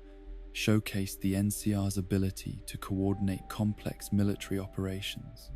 involving multiple service branches and diverse tactical capabilities, where professional military leadership combined with democratic oversight created effectiveness that exceeded what purely authoritarian systems could achieve, despite their apparent advantages in rapid decision-making. The successful crossing of the dam under fire demonstrated both individual courage and institutional competence that validated democratic military doctrine against authoritarian alternatives. The victory celebration that followed the Legion's defeat provided opportunity for reflection on the costs and benefits of democratic expansion, where territorial gains had been achieved through methods that preserved NCR values, while extending protection and opportunity to communities that had previously lived under the constant threat of slavery and cultural destruction. General Oliver's acknowledgement of the courier's crucial role in achieving victory demonstrated the Republic's tradition of recognizing individual contribution to collective success, while the medals and honors that followed validated the principle that democratic societies could inspire the kind of personal sacrifice and heroic action that their survival required. Caesar's imperial vision.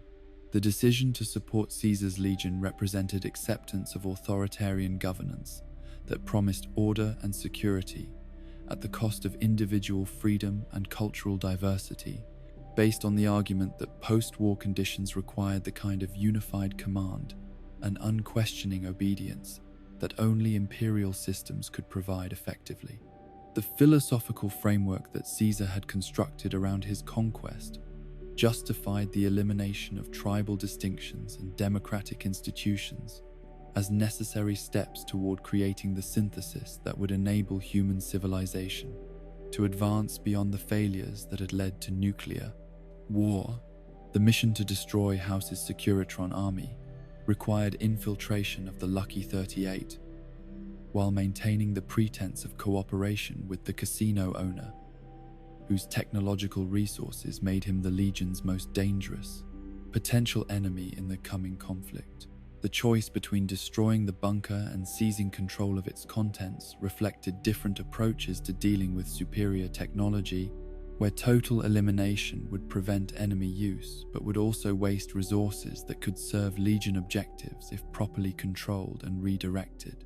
The assassination of President Kimball represented the Legion's approach to warfare as extension of politics by other means,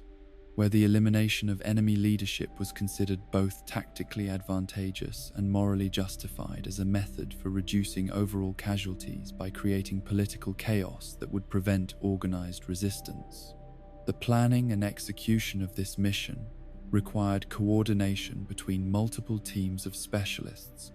while maintaining operational security that prevented NCR intelligence from detecting the plot before it could be implemented successfully. The recruitment of tribal allies and the subversion of stripped society demonstrated Caesar's sophisticated understanding of political warfare and his ability to exploit existing tensions and grievances to create advantages that complemented the legion's conventional military capabilities. The corruption of the omertas and the manipulation of Great Khan resentments against the NCR created internal enemies within enemy territory, while providing intelligence and logistical support that would prove crucial during the actual military operations. The medical treatment of Caesar's brain tumor provided the courier with opportunity to demonstrate loyalty while potentially influencing the legion's future leadership structure, where the dictator's survival or death would have enormous implications for imperial stability and the continuity of policies that had shaped legion development over decades of expansion. The successful surgery required both technical skill and political acumen, where medical competence had to be combined with awareness that failure could be interpreted as sabotage, regardless of the actual causes. The final assault on Hoover Dam showcased Legion military doctrine at its most effective, where disciplined formations and fanatical devotion to victory created momentum that overwhelmed defensive positions, despite technological disadvantages that might have been decisive under different circumstances. Legate Lanius's leadership of the main attack demonstrated the personal courage and tactical brilliance that had made him Caesar's most trusted military commander, while the coordinated supporting operations showed the organizational sophistication that distinguished the Legion from simple tribal raiders. The execution of General Oliver and the elimination of NCR command structure represented the Legion's approach to consolidating victory through the elimination of potential future resistance, where former enemies were either enslaved or killed, to prevent the kind of insurgency that might otherwise have developed in occupied territories. The crucifixions and public executions that followed the military victory served both practical and symbolic purposes, demonstrating the consequences of resistance while terrorizing potential opponents into submission. The transformation of the Mojave under Legion rule reflected Caesar's vision of imperial administration that prioritized order and productivity over individual rights and local traditions, where the diverse communities that had previously governed themselves according to their own customs were integrated into a unified system that served imperial rather than local objectives. The efficiency gains that resulted from eliminating jurisdictional disputes and standardizing legal procedures demonstrated the practical advantages of authoritarian governance, while the human costs of this transformation illustrated the moral trade-offs that imperial systems required their subjects to accept. The courier's position within the new imperial hierarchy reflected the Legion's meritocratic principles and Caesar's recognition that competence and loyalty were more important than ethnic background or social origins in determining fitness for positions of responsibility within the imperial administration. The golden coin that symbolized the courier's service provided both material reward and social recognition, while establishing precedents for how other exceptional individuals might advance within the system that Caesar was creating throughout the American West. The long-term implications of Legion victory extended far beyond the immediate military success at Hoover Dam to encompass fundamental changes in political organization and social structure throughout the former United States, where the elimination of democratic institutions and tribal diversity would create space for the kind of unified imperial development that Caesar believed was necessary for human civilization to achieve its full potential. The road that stretched eastward from New Vegas toward the Legion's eventual conquest of California represented the beginning of continental empire that would either validate Caesar's philosophical vision or demonstrate the ultimate limitations of authoritarian approaches to post-war reconstruction. The battle's end, regardless of which faction emerged victorious, marked the completion of the courier's transformation from anonymous delivery worker to historical figure whose choices had determined the political future of an entire region, while the consequences of those choices would continue to unfold across generations that would inherit whatever world their decisions had created. The plateau where Hoover Dam stood would be remembered as the place where the fate of post-war America had been decided, while the courier whose actions had tipped the balance would become the subject of stories that would grow in the telling, until legend obscured the human reality of someone who had simply tried to make the best choices they could under impossible circumstances. The battle smoke clears over Hoover Dam, and the Mojave Desert stretches endlessly under star-filled skies. Whatever path the courier chose, the wasteland remembers. In Good Springs, they still speak of the stranger who decided their fate. The neon lights of New Vegas flicker on, powered by the Great Dam, casting shadows that dance like the ghosts of choices made and unmade. The courier walks the lonesome road into legend, leaving behind a transformed world, whether free or enslaved, ordered or chaotic. Their footsteps echo through history. In the end, all roads led to New Vegas, and from New Vegas, all possibilities stretch toward tomorrow. Sleep now, wanderer, and dream of the choices that shape destinies, the courage that changes worlds,